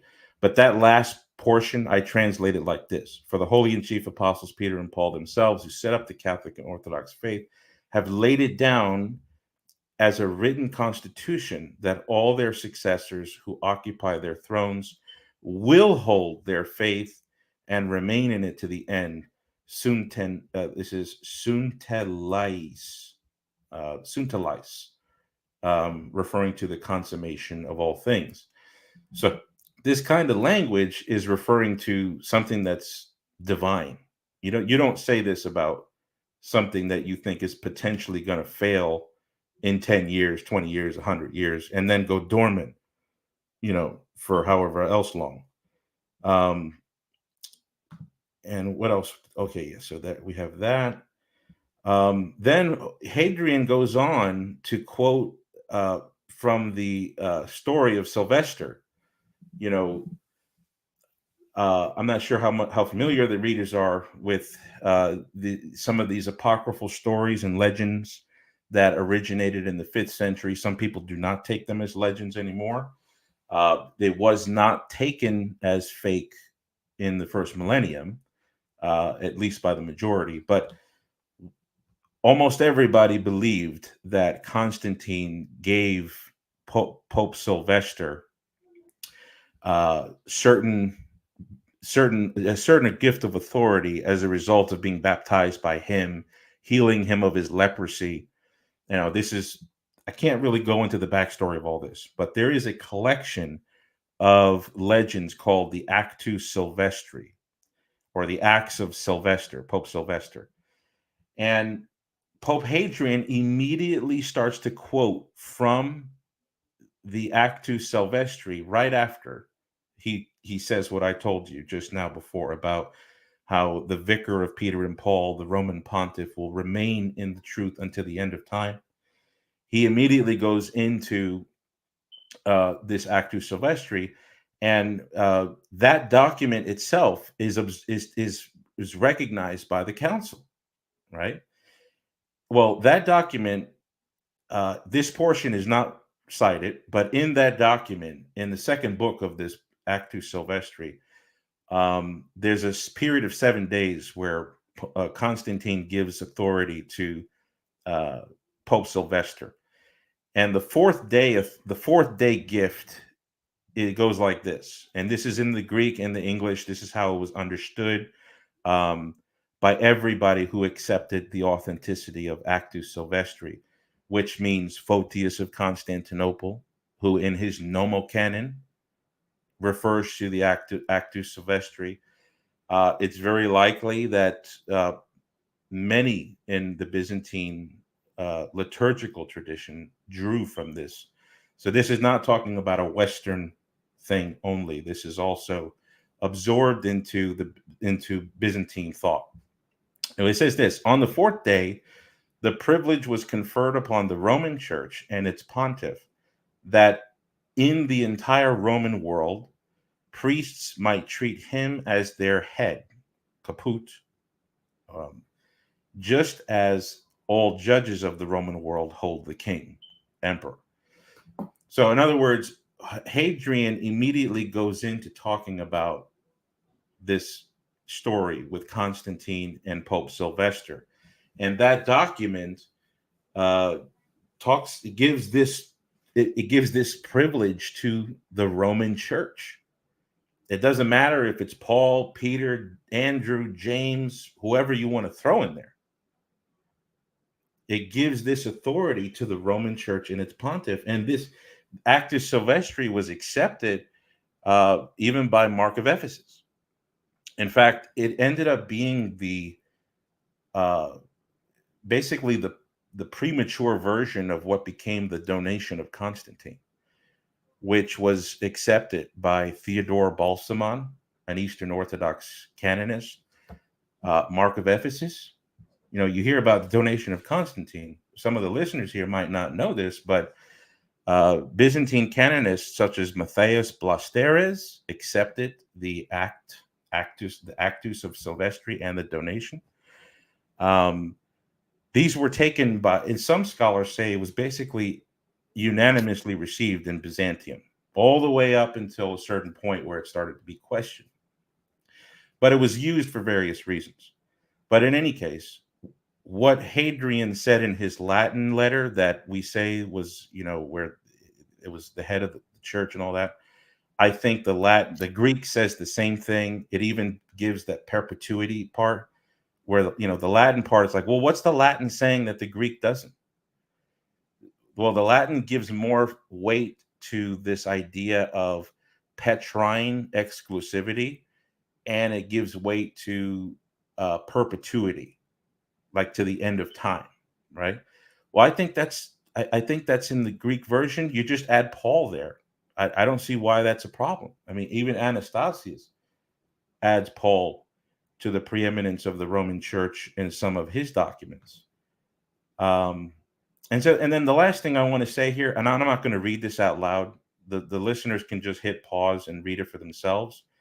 This is what shows up in the letter to Tarasius, and this is something that Craig did talk about, where in this passage, I see the same claims that are made in the Latin version that Craig says was interpolated by Anastasius later in dealing with Ignatius and Photius. So this would be something that was read out loud at Nicaea 787, and it's got the same claims. In my understanding, to make this very simple for the listeners, it's got the same exact substance as what is purported to have been, you know, not said from the Latin interpolated version later. So I hope that makes sense, Daniel. I have some scholars here who agree with me. I'm not going to go through everything here, but this is another thing you can hit pause at. This is the Greek version of Hadrian's Epistle to Tarasius with that specific passage in bold and underline. And this is where I do agree with Price. He says, it is to be noted that the Greek text of this letter does not water down. This is talking about the Greek text of the letter to Tarasius. It is to be noted that the Greek text of this letter does not water down Hadrian's claim to supreme authority as the successor of St. Peter in the way that the Greek version of the letter to the emperor does. And then he gives us, you know, he refers to Lambers here. And I know Craig did mention this, and he gave his reasons why he doesn't believe it. But my statement would just mean, hey, if you give me Anastasius's interpolated version and I digest it, I get the same exact digestion from reading the Greek version of the letter to Tarasius. And so that's really what I want to capitalize on. Thanks, Eric. Right. Appreciate you, man. Craig, you got a response to that? Let's go, guys. I'll just start with saying that Price is incorrect. There, between that, there's papal supremacy, and we have to define terms. Direct jurisdiction.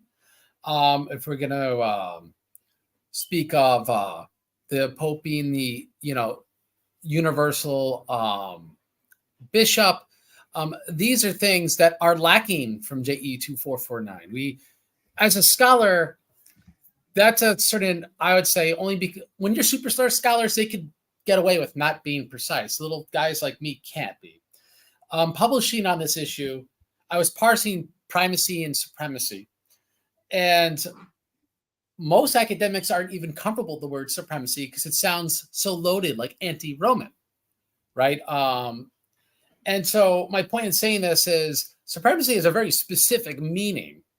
And you could click pause at what Erick had on screen at pages 171, 172 of Price's translation, and you don't see supremacy. So you could see his observation, but it's not borne out in the source. His observation is incorrect.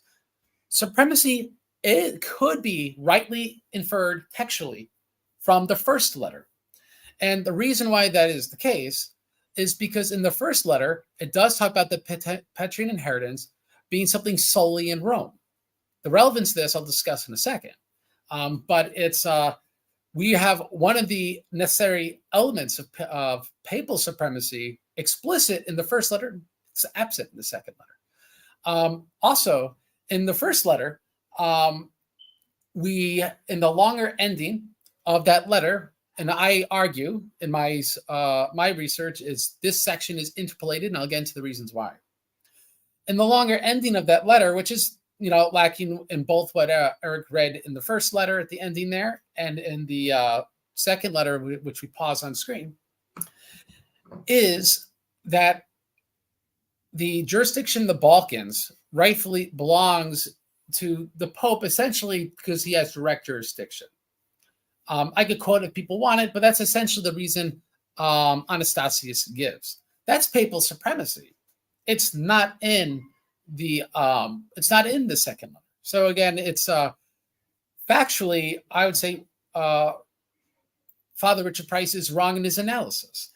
We also see the idea, the whole issue of the ecumenical patriarch title is taken issue with in the longer ending. It's an interpolation, by the way, but it's taken issue in the longer ending of the first letter, right? And it calls the Pope the universal Pope, and that's why it takes issue, because Pope and patriarch just mean father, right?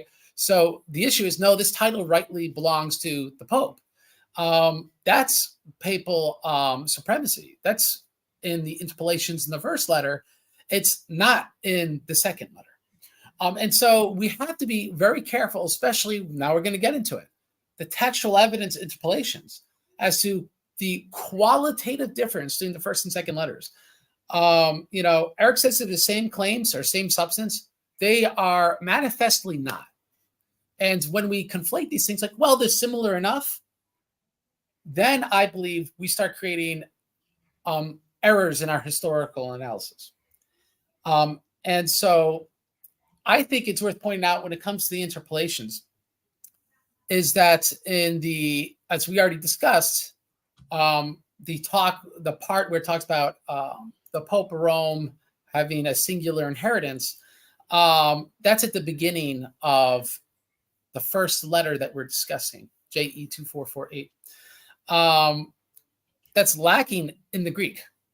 And that passage with the Collectio Britannica has no signs of retroversion. It was never in the Greek. It's impossible. And it's quite strange that while Anastasius admits that the longer ending was in the Greek, he makes no comment of this earlier section, which we could just take Anastasius and trust him and be like, well, he just didn't notify us that he was restoring the original Latin here. Or it's also possible, as I argue, it's because it's an interpolation. Why? What's the evidence of this? Well, this ties into Erick's reading of the ending, the shorter ending, by the way. That's what he was reading with the Greek translation of that first letter. That inheritance from Saints Peter and Paul. We have, I would say, moral certainty that the Greek rendering, as compared to that Latin interpolation early in the letter, is correct because it also makes reference to Saints Peter and Paul. And likewise, when it quotes that, when it quotes the life of Saint Sylvester, who appears there? Saints Peter and Paul. So it makes no sense to be building up to the point and then showing the demonstration of the point from the life of St. Sylvester with both Peter and Paul, but both Peter and Paul aren't there earlier in the sentence. The Greek is much more cogent than the Latin. Here's another proof. Now, Erick was interpreting that the end of that shorter ending of that first letter was about the inheritance from Saints Peter and Paul of solely the Bishop of Rome. But if we recognize, no, this connects to the earlier part of the letter about the life of Saint Sylvester, about Pope Saints Peter and Paul, we realize there's that earlier section actually gives us the interpretation. All right, and I'm going to read it. I have, because I don't have my books in my library here in Cambodia. This is Mendham's translation on page 49. Okay, so people could Google. You want me to pull it up and share it? You could. And so I'm just gonna look what I have here, and if Erick could share it, great. So, and I appreciate. Yeah, if you want to just get, if you're able to give me the link, or do you have a link to it? I mean, I do. Did someone mention another stream? I was gone for a second. No, I got it up. Just tell me what page it is. So page 49. You just scroll down. It starts at the indexes and the prologue. Yeah. But okay, so on page 49, you can just kind of go to the middle, where it says that now these same holy and chief apostles who laid the foundation of the Catholic and Orthodox faith have left a written law, right? With this exact same thing the letter ends with, by the way, right? It's the same exact idea. So we could tell they're connecting with one another. That all who ever should succeed to their thrones should maintain the same faith and should continue in it even unto the end. And thus it is that our church maintains and honors holy images, right? So we see that all they succeed their thrones pertains to the whole church, which is why he introduces afterwards our church, why Rome follows this example. And then what follows after that is a reading from the life of Saint Sylvester. Now, to connect back to what Erick was talking about in the ending of the shorter ending of this letter, it quotes Matthew 16:18 as the basis of the binding and loosing and the authority of his teaching. Well, this is relevant because we could see this conflation that all seats of the thrones is about all the bishops. Well, we say, well, Matthew 16:18 is about the Roman church, not about the whole church. But that's not the understanding of Nicaea II. Now, if we have the translation up, it might be a little harder to find because it's less of the page, but it's in page 406. This is the sixth session of the council. During the sixth session of the council, they give the response to the Council of Hiera. So they quote Hiera's decree, and then they refute Hiera's decree. It's sort of like a crypto decree of sorts, because the council's giving an opinion as to what they really feel in response to a false council.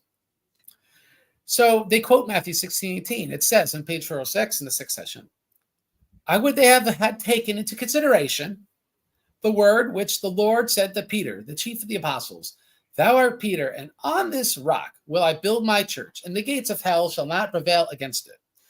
But having no part with the erection of this building, they bubble out things worthy of derision, defining thus. Then they quote Hiera's depositions of clergy. Now they say, having slandered the whole church of God, and not satisfied with this, or yet satiated with impiety, contrary to all law and justice, they go on to determine that no one after this shall dare to make any image whatever. So we can see their argument here, to distill it, is that the church, quoting Matthew 16:18, the whole church is preserved from error. And this is what invalidates Hiera's depositions of clergy throughout the church.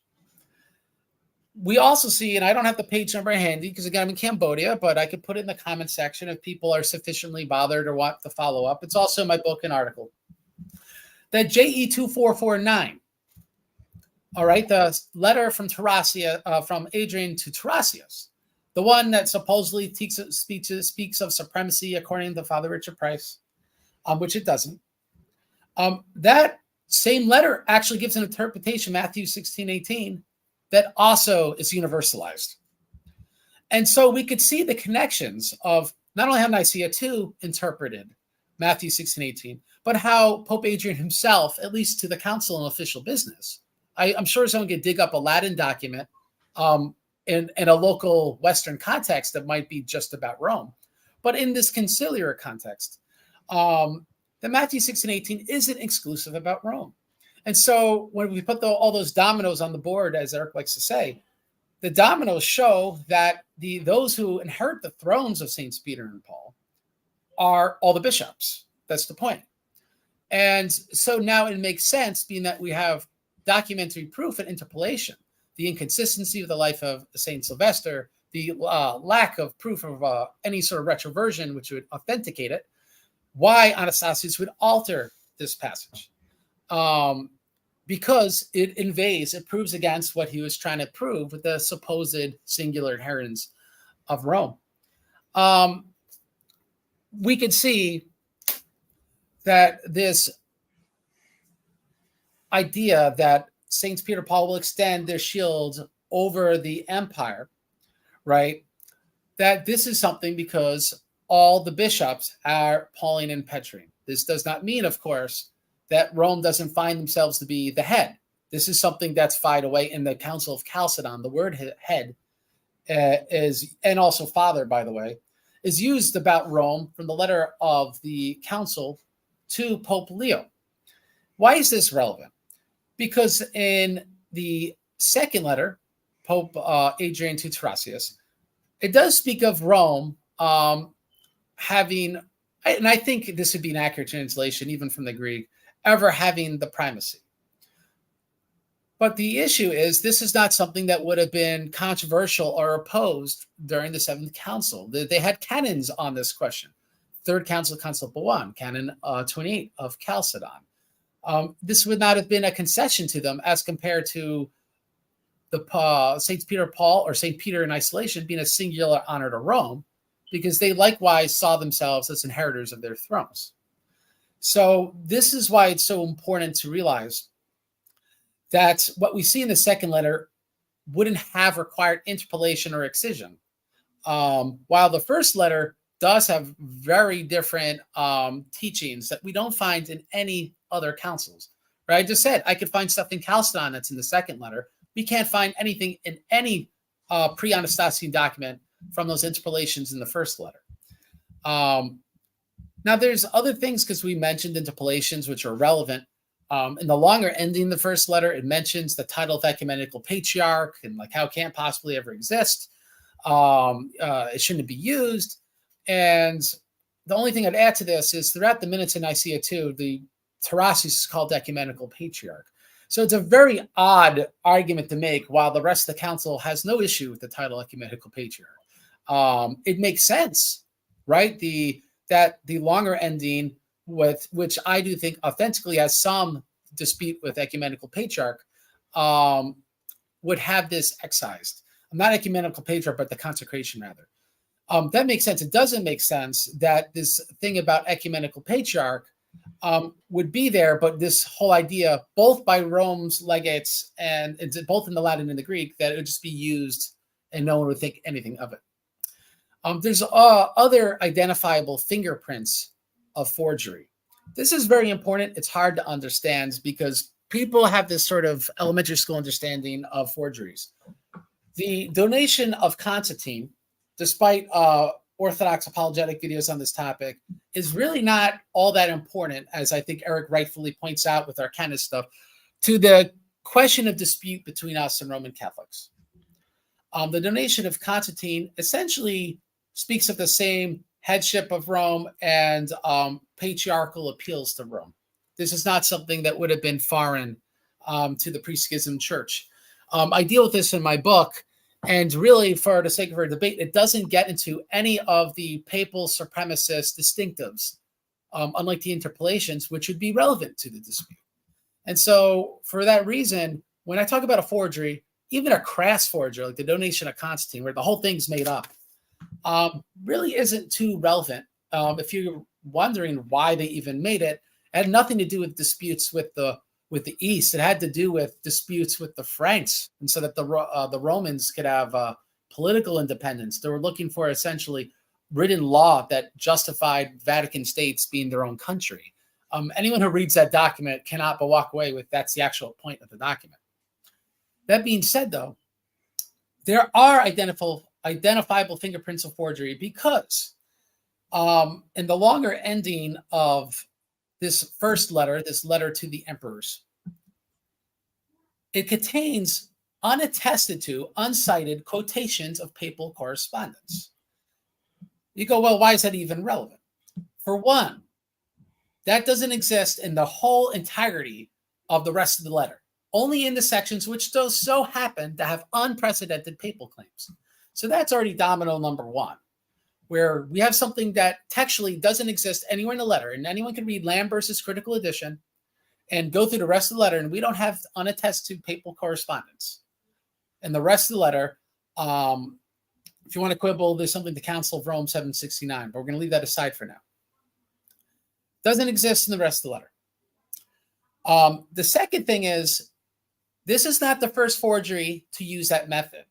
The first forgery was made in the year 847, which would have been about 13 years before Anastasius' written career in Rome began in earnest. And that's in the Pseudo-Isidorian Decretals. In fact, that is the whole methodology behind the Pseudo-Isidorian Decretals. That's why they escaped detection for like 800 years. Because they sound like papal correspondence. Anyone who's read enough documents that are ecclesiastical know they have a certain sound. They have a certain internal logic. And so when making a forgery, if you make the donation to Constantine, it just sounds like a forgery. It doesn't sound like any donation or any ecclesiastical document from the era. But this is not true of the Pseudo-Isidorian Decretals. Why?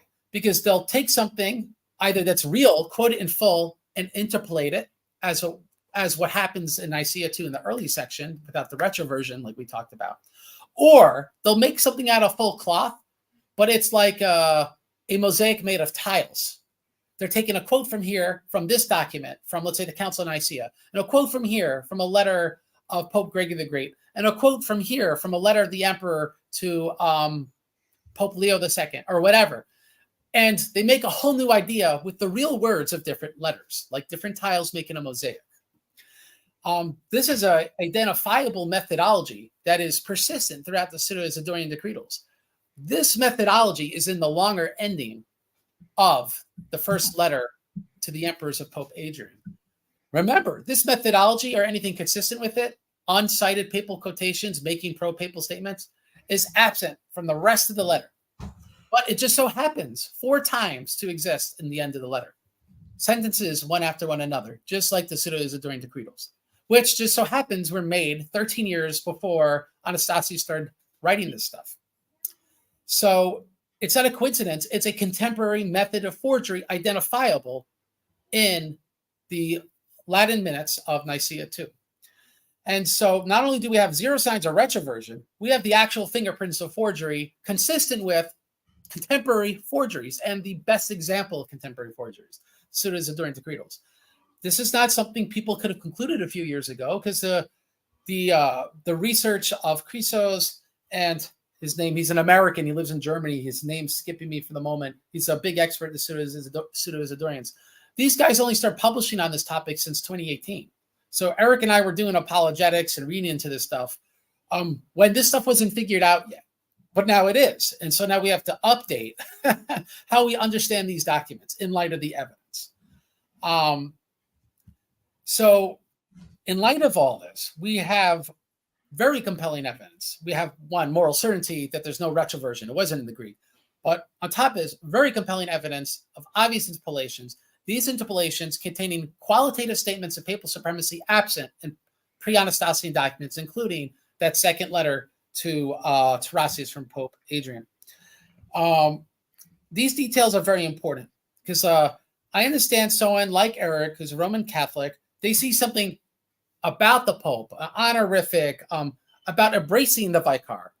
And they, to quote Eric, may jump to, well, that means it's through the Vicar, through that Vicar. But that's actually not what it states. It's about embracing the Vicar and the thrones and the blessings of Saints Peter and Paul, if I remember right. And so it's about all their successors. So we embrace one successor, St. Peter and Paul, but it's through all the successors, which the divine religion of the ecumenical councils is being preserved. And so I hope what I offered here, though detailed, I'll sum up, holistically shows what's going on in Nicaea too. We know earlier in the letter, it applies the thrones of Saints Peter Paul to all the bishops because it's contrasted with the Church of Rome. So it's not just the Church of Rome. They're also among these churches. It crosses with the interpretation, Matthew 16:18, in Hadrian's other letter and in the sixth session of the council. The supremacy statements are all from passages that have obvious evidence of interpolations. So to me, this is pretty settled. And this is why I published on this. And so hopefully this is something if people want to get more of, they could follow up. They could read it in the book. It's in a lot of it's in footnotes and feature in an article. All right, awesome. Eric, you have a response to that, and then we'll do Q&A. Yeah, I'll try to be really quick. I'll try to be really quick. Oh, no. Okay. So if you could just share my screen so that way we have this, up here. Let me go from the current slide. So for those of you who know Greek, I would recommend you go to the actual full Greek, that you can find in Manzi. I actually don't have the reference, unfortunately, right now with me, but I'll try to put that in the comments section for those of you Greek readers. If you kind of want to see what the Greek version of Hadrian's letter actually says, and see whether Mendem's translation is very literal and accurate or not. I consulted an Eastern Orthodox Greek speaker, and and not just one. I consulted another Greek speaker, and I also consulted people who are in the scholarship of translating classical Greek to get this English translation of that last part of the letter, which it does sound different than Mendem's English translation. So you can hit pause here, and then or look to the comments later so you can see the context of the Greek. But I'll just go back to what I was saying here, and I know this is where it's kind of like you got to zoom in a little bit, but if you can, I think it's very important to see that Hadrian in the Greek version, this is an English translation of the Greek here. He's got a consistent reference to the Roman Church as the Church of Peter and Paul. So, and that is a singular reference to Rome. I don't know any commentator who reading this would say that it's referring to the universal church of Peter and Paul. It's referring to the local Roman church of Peter and Paul, the chief of the apostles. And then it refers to, Hadrian's telling Irene and Constantine that if they restore image veneration, which was on the down in Byzantium, if they restore it, then they're opening themselves up to conformity with the Roman Church. And when you do that, the Roman Church, being the Church of Peter and Paul, then brings certain benefits to you. And then it says, look in the middle there, if you follow the tradition of the Orthodox faith of the Church of the Holy Peter and Paul, which is a reference to Rome, and embrace their vicar. Again, it's important to understand when he says vicar there, we got to pause. Okay. Vicar is in the singular, not vicars, because if it said vicars, that can't refer to one person, but because he's referring to vicar, he sees Peter and Paul. In other words, he sees the Roman bishop as an individual, as the vicar of Peter and Paul. And what's a vicar? A vicar is somebody who stands in place of another. So he's saying the Roman pontiff stands in the place of Peter and Paul. And what's the consequence of that? Is that just a name? No, it's because the powers that were given to Peter and Paul are now active in their vicar, who's the Roman pontiff. And it's important to understand that, because later, when he starts to refer to their, in the Greek, let's see, it's their didoxus, right here, their didoxus, their successors. There's really no good reason, in my opinion, to take this to mean to the whole hierarchy of the whole universal church, because the context here is Hadrian telling Irene and Constantine to conform themselves to the tradition of Rome, which is the church of Peter and Paul. And if you embrace their vicar, in other words, if you embrace me, Pope Hadrian, then you get the benefit of having the power that Christ gave to them in the person of their vicar. And so just shortly after that, it speaks about the successors of Peter and Paul. Who's he talking about? He's talking about the vicar that will last until the end of time. So some people might say, he says successors, Eric, that's plural. That's got to be referring to Rome, the patriarchs, the rest of the bishops. But again, remember, this passage, he's talking about the historical longevity of history until the end of time. Of course, there's going to be more than one Roman pontiff, right? So So I interpreted this. This is why I come to a different. So for the listeners, to make this easier, this is why I come to a different understanding than Craig does, because he's seeing this as a general application to the Bishop of Ephesus, the Bishop of Corinth, the Bishop of Asia, everywhere. And in the context, this is talking, I take it as a reference to the Roman pontiff, because that's the context. It's talking about the benefits that Constantinople is going to open themselves up to if they conform to the Roman pontiff. Do you see? The other thing I wanted to say was Peter and Paul. Some people might say, well, Eric, it says Peter and Paul. Therefore, Vatican I's flushed down the toilet, right? Well, maybe Vatican I is flushed down the toilet. I don't think it is, but it's still saying the chief of the apostles gives something to the Roman Church itself. So, and the Roman Catholic Church continued to refer to Peter and Paul. Read the correspondence of Pope Gregory VII. Nobody in scholarship questions that Pope Gregory VII was a papal supremacist.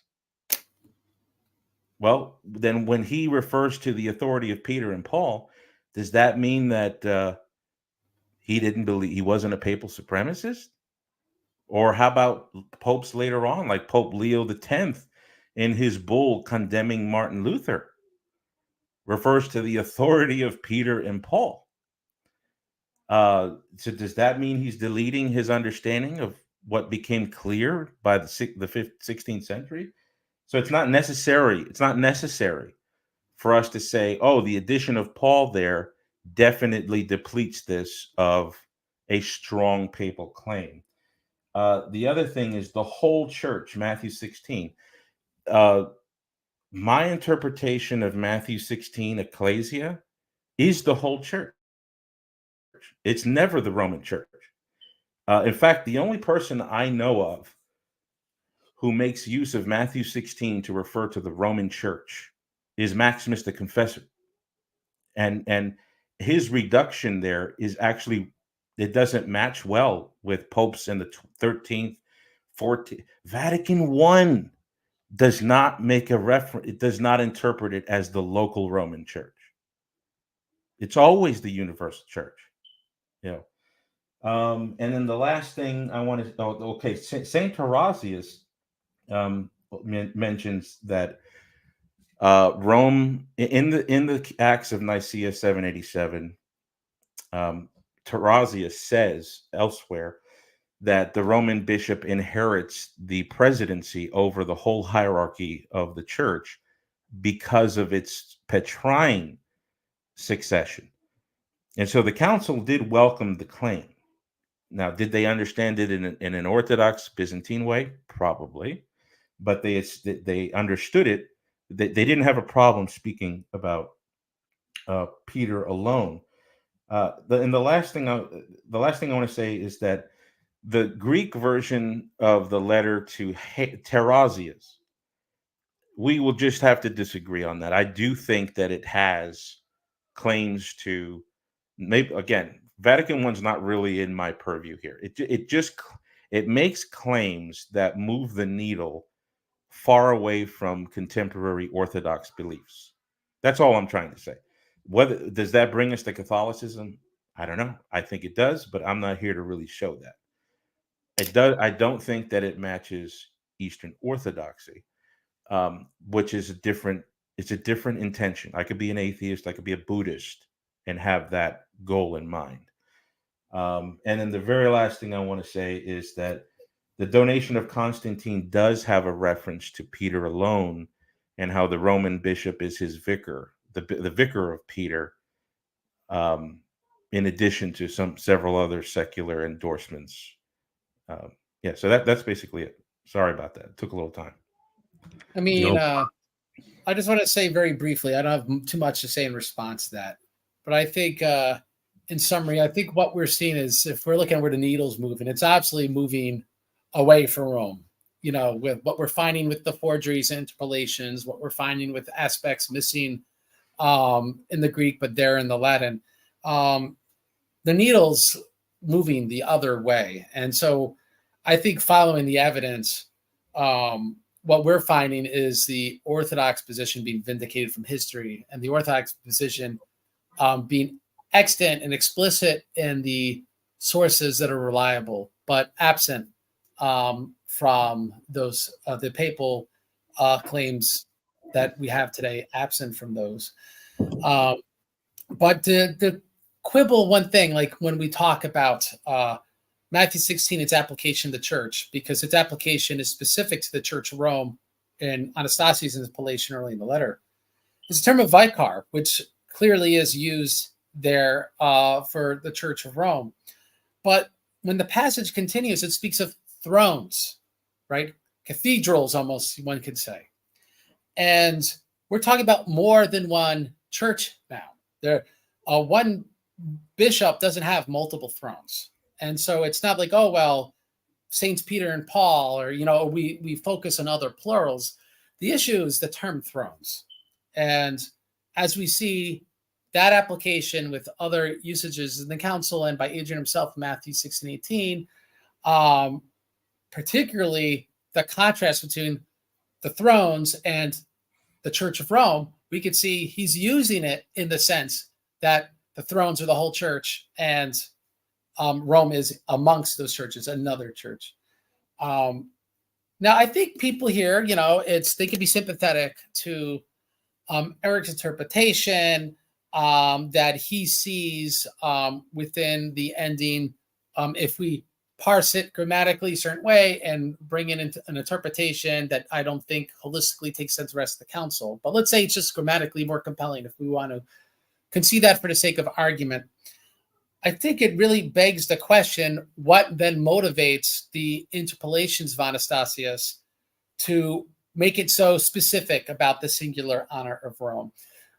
If what we already had there in the Greek could be taken in that sense, why alter it so it absolutely must be taken to that sense? I do think if we're just going to go by, you know, what's more credible, it's when I'm posing the interpretation I give explicit in the sources, that now we see a clear motivation for the alteration in the interpolation, because what we do have actually disputes the Roman Catholic view that we have today, which Anastasius introduced into the text. And so I do think the interpolation is not a matter of, oh, well, it says the same thing. No, the interpolation was added specifically because the person making it knew it didn't say the same thing. Otherwise, what would his motive be to add interpolation that would say the same thing with different words? I just don't think I just don't think that's very credible. So that's all I have to say about that. Okay. Yeah, I disagree, but I totally respect your work. What you're doing here is you're in the trenches. We come to a different conclusion, but I respect your investigation. Thank you, Eric. Yeah. All right. Q&A time. Thank you guys for that conversation. I feel like all the internet theology conversation should be like this. I wish they were all like this. All the guys watching, take notes, learn how to talk about theology with each other. This is how you do it. Okay, first question comes from Dioscoros to Eric. Does the Jansenist controversy show that Rome is infallible on matters of fact directly related, like the Augustinists containing ex heresies, Ibas letter with Vigilius in mind? Before you answer, Eric, I just want to say real quick. You mentioned about Peter and Paul always being mentioned together. In our diptychs in the Syriac Church, we say Risha Dishlihe, the head of the singular head, the head of the apostles, or Risha can be translated as prince, but it's still singular, prince or head of the apostles, Peter and Paul. We say a singular noun, and then we give both names. Yeah, which is, I think, very interesting. Yeah. So Dioscorus, this is something that is in my stack. I've got a large stack of things to really tackle. So what I'm about to say here is actually scratching at my memory for what we're talking about. I know the Jansenist controversy and either the 5 books or the 5 arguments in Jansenist's book was condemned, and then the Jansenists said, well, we agree with the Pope's rationale, but we don't agree that it hit the target with what Jansenist actually said. And then the response to that was, no, the Pope's referent is included in his infallible authority. When I did some research in this a few years ago, I had some Catholic theologians tell me yes and no. So I still don't really know. I could tell you this: if our doctrine of papal infallibility implies that factual terms, like whether Ibas's letter was Nestorian or Cyrillian, if that is consubstantial with the infallibility of the Pope in his ex cathedra decrees, no pun intended. Yeah, and if the first constitution is an ex cathedra decree, then I think we have found a falsification for papal infallibility in Vigilius. So that's a pending research on my part. So I'm still doing my homework. Thanks as always for your honesty, Eric. Okay. Next question. This one's for me. To what extent does the Petrine See, quotes, refer to Rome, Alexandria, Antioch collectively rather than exclusively to Old Rome? Depends on the context. So how do we know which Petrine See it's referring to? It could refer to a particular one, or it could refer to in the general sees of Peter. Craig mentioned earlier that he read our canons. So in our canons, you will see a reference where the Patriarch of Antioch, on multiple occasions, appeals to his Petrine authority. One off the top of my head is, if anybody looks into the IOC controversy, which is the schismatic Indian group that schismed from Antioch. We have Indians in communion with Antioch and Indians excommunicated from Antioch. And ironically, a lot of the arguments made are Petrine arguments, and the Indians under Antioch say they call themselves under the Holy Throne.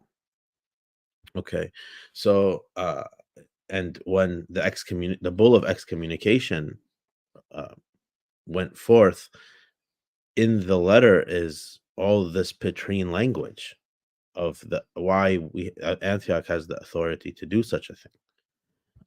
So in that case, it would be particularly to the See of Antioch. You'll see in other cases in church history where the Petrine See could refer to Rome particularly, or to Alexandria, or to all three in a general sense. It just depends on the literature that you're reading.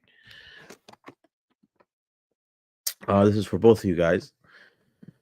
Does John IV of Jerusalem's Roman pontiff inerrancy statement in the 570s to the 90s serve as a prelude to how Agatho, Hadrian thought about their writings and stuff? I would need the statement in front of me. I've seen stuff cited even in footnotes, and when you follow up, it's just not there. So it's, I will say this as a general rule, though. Whether it's filioque, whether it's papacy, whether it's energy essence distinction, doesn't matter. You have a quote mine, or you see a quote, or someone provides you the quote, and you go, all right, I see what the quote says. Could he tell me what was it talking about before and what was it talking about after the quote? And the person says, well, I don't know. Then they don't know the context of the quote, and you really can't interpret it. And so I do think that in this instance, I would have to read the letter or read the section and really know what's going on here. I don't know. You're on mute, Eric. Okay, sorry about that. So this is another thing I've looked at without getting the original. I tried to hunt it down years ago, and I think I got sent a document like about a year ago, and I saved it, but I didn't read it. I don't know. I don't know. What I can tell you is this, and it's relevant to the Pope Sylvester, is that there's actually only one place that I know of, and if anybody here or in the comments section knows of another place, you could just say it in the comments. I know of only one place in the entire Byzantine Meneon, the festival feasts of the saints, where it says that somebody teaches infallibly, and it's actually in January 2nd, Pope Sylvester, his office in the Byzantine Meneon, and through some scholarship that's being done by Father Christian Capps, it's not published yet. There is a claim that St. John the hymnographer, who's a saint in both Catholic and Orthodox churches, was actually influenced by Anastasius Bibliothecarius, the librarian, when they met together at the Council of 869. And that because of Pope Nicholas's usage of Actus Sylvestri in his claim to immunity of judgment and other statements from the Acts of Sylvester, a Council of Rome in 324, and a few other things, it's thought that maybe St. John Hymnographer actually created the office for Pope Sylvester in 869 and included that in there as a result of an assumed authenticity to the Actus Sylvestri. That's something that's kind of speculative, it seems to me, but maybe once things are published, it'll come out looking more pristine. But directly to your question, I don't know. Yeah, the Oscars, send it over through Subdeacon Daniel. When it comes to Arminian manuscripts, a lot of Arminians were in communion in Rome, so it depends on dating, where it comes from. So there's textual critical things that are relevant to questions like this. And yeah, the question of him and the Menaean, the timing would be interesting because in reality, the Council of Constantinople, 869-870, in some respects adds additional difficulties to the idea of papal infallibility, and it's something that Anastasius, only a few years later, really clarified on that subject of Honorius and everything. So the timing would be interesting to me, and so, like Eric said, we'd really have to see everything that comes out on this and how it's interpreted in order to really draw strong conclusions about it. All right. Next question. Could Craig and Eric go over their positions on Stephen of Bosra and Pope Hadrian on whether statues are idols? I started this debate years ago when I asked Eric about Craig's claim. You guys disagree on this point with each other? I mean, Eric just had a large article, which I haven't read, and I haven't looked in this topic for years now. So I'm not sure what the debate is. Well, so that's, my article, I open up saying, I'm not sure if Craig would hold to this anymore, but I remember in the past there being an appeal to the work of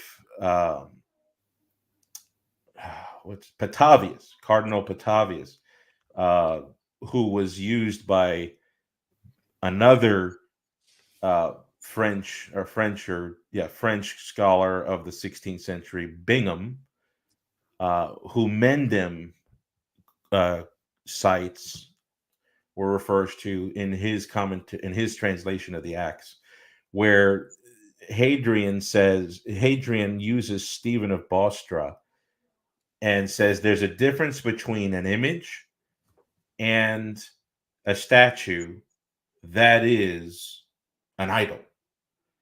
And the idea was, look at there. There's an equation being made between a statue and an idol, and I think that Mendham, trying to summarize Bingham and Petavius, said that there were some commentaries from Gregory of Constantinople and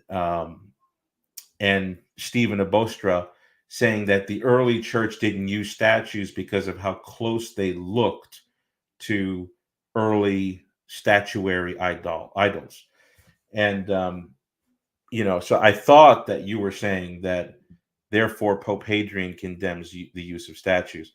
But the way I read it is very different, because he goes on to speak about 3D images, and the whole council goes on to refer to, and I know you already know this, so I'm not saying this as if you don't know this, but the woman who made a statue of Jesus in Venice. There you go. So that was recorded. That's used by John Malalas, John of Damascus, and then it's used by the Seventh Council. So it seems as though statuary itself is not idolatry, but rather statuary with the intention of using it in correspondence to an idol is what's idolatry.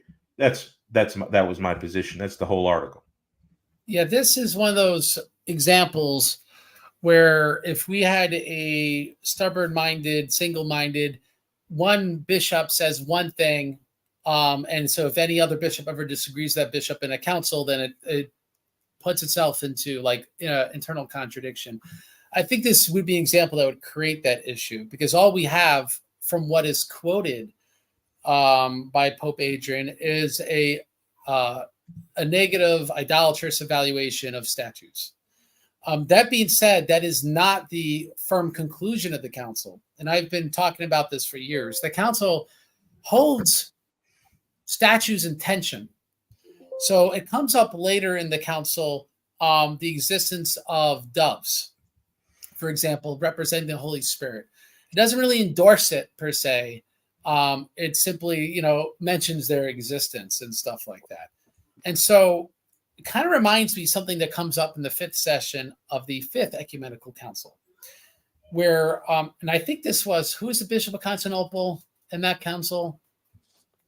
I'm sorry? In Nicaea? No, in Constantinople 2.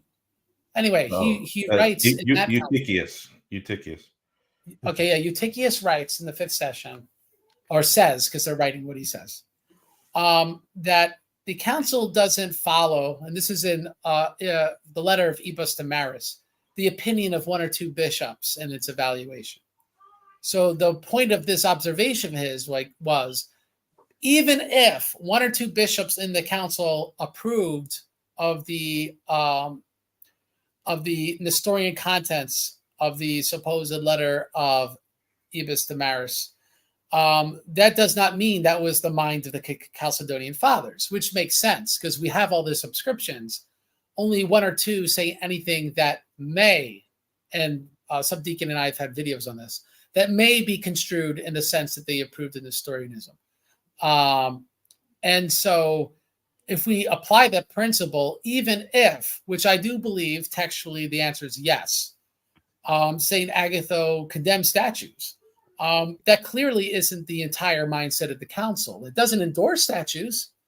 They're not endorsed the Conciliar decree. Their depiction is not endorsed. The decree endorses icons of Christ and the saints and angels, which is interesting, not of the Holy Spirit. Even though icons of the Holy Spirit are mentioned, his depictions are not decreed. Because similar to those statues, it seems like the council didn't have a single teaching on it. That was held in tension. And so that's my best understanding of that topic, having not really visited that in much detail in 4 years or so. But that's what I remember right now. Okay. So I sent over the John IV thing from Dioscoros to you guys on Facebook. Whenever Good you guys vacation reading. Good vacation reading. All right. So next question. Could let's see. We did that one just now. Okay, this is to you, Craig. Can Craig provide a concentrated summary of how he addresses the stronger papal language in Agatho and Hadrian? He appears to suggest they were later interpolations. That's your thesis, huh? Not quite. Oh. Very distinct. It was not an interpolation. Agatho's letter does not contain interpolations. Okay. I put forward that Agatho's letter contains the sort of honorifics and content typical of other 7th century documents, and that the council, in removing a section from that letter, did so in order to prevent confusion with other conciliar business. If Honorius, for whatever reason, wasn't anathematized, I don't think they would have. I don't see the reason to. This is very different from Nicaea II, where what we have in the interpolations have explicitly and specifically different content that is lacking in any church documents preceding the 9th century.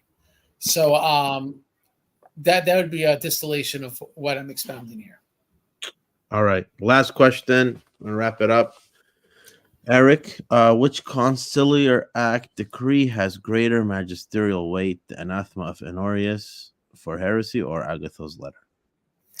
Yeah, so Agatho's letter was accepted by the council, so it's got a great deal of weight. And Leo II, when he ratified the council, he made reference to Agatho's letter, as the voice of Peter and all that kind of thing. So Agatho's letter was not directly, nobody quibbled with it as far as we know at the council. All right, I know there's some disagreements about that. But nothing at the council is said, and nothing in the posterior history indicates that, in my understanding. So, what has greater magisterial weight? Well, in Catholic ecclesiology, the anathema of a person, it's a matter of debate in Catholicism as to whether this can be understood as fallible. I don't think it's ever been treated magisterially. For example, we believe that canonizations are infallible. So when somebody's canonized, we believe that the infallibility of the church is employed when such a thing happens. So it's a good question to ask. Okay, well, if canonizations are infallible, then why wouldn't anathematizations be infallible? To be honest with you, I can't speak on behalf of Catholicism. I can tell you that the Byzantines did believe they were infallible. perhaps not every single last one of them, but that seems to be the overriding consensus. Anastasius, the librarian, he seems to think that it's not infallible, because in one of his writings, he says that the council erred and that we should go with another opinion about Honorius. Yeah, so I mean, what has greater magisterial weight? I would say if I had to choose one, it would be Agatho's letter. But here's the issue: Pope Leo II agreed with the anathematization of Honorius. So there's at least some part of Agatho's letter that remains in conflict with what his successor decreed. So you have a pope against a pope on a matter of fact, namely Honorius's judgment, his failure at defending the truth. Right. I would say that's an observation. The weighting of magisterial authorities. I'm honestly unaware of anyone else who have parsed it like that before Anastasius. So that is a something I think important, because it comes up again and again in our discourse, and that's why I think people ought not to be laughing about what I'm putting forward about Anastasius. This is pretty serious stuff, and I think with further research, it's going to be vindicated by history. Okay, well, I want to thank you guys again. I really appreciated you guys coming on for this, and like I said, viewers, their channels and the links to their books are in the description, so check them out. Look out for future content from both of them regarding this topic and other topics. And like, subscribe, do all that stuff that people say to do, comment, whatever. And if you guys have any plugs or whatever, go for it. Eric, Craig. Get both of our books. Yep, get both our books. And being that I'm in Cambodia and I'm helping with the mission here, orthodoxchristiantheology.com/donate, support the evangelism here in Cambodia. And then give us that verse. One funny story though. An inquirer came in with him and his wife and a daughter, and talked a little bit and whatnot. And then my wife starts talking to the wife. It's like, she's my cousin. I'm like, what do you mean? Like, it's her first cousin. Oh wow! So random. I thought that was pretty interesting. Her first cousin walked into the door of a Orthodox church. Yeah, it's awesome. There you give go. Give us the verse you always close with, Craig. Fight to death for the truth. The Lord God will fight for you. God bless you. Have a good day. I mean.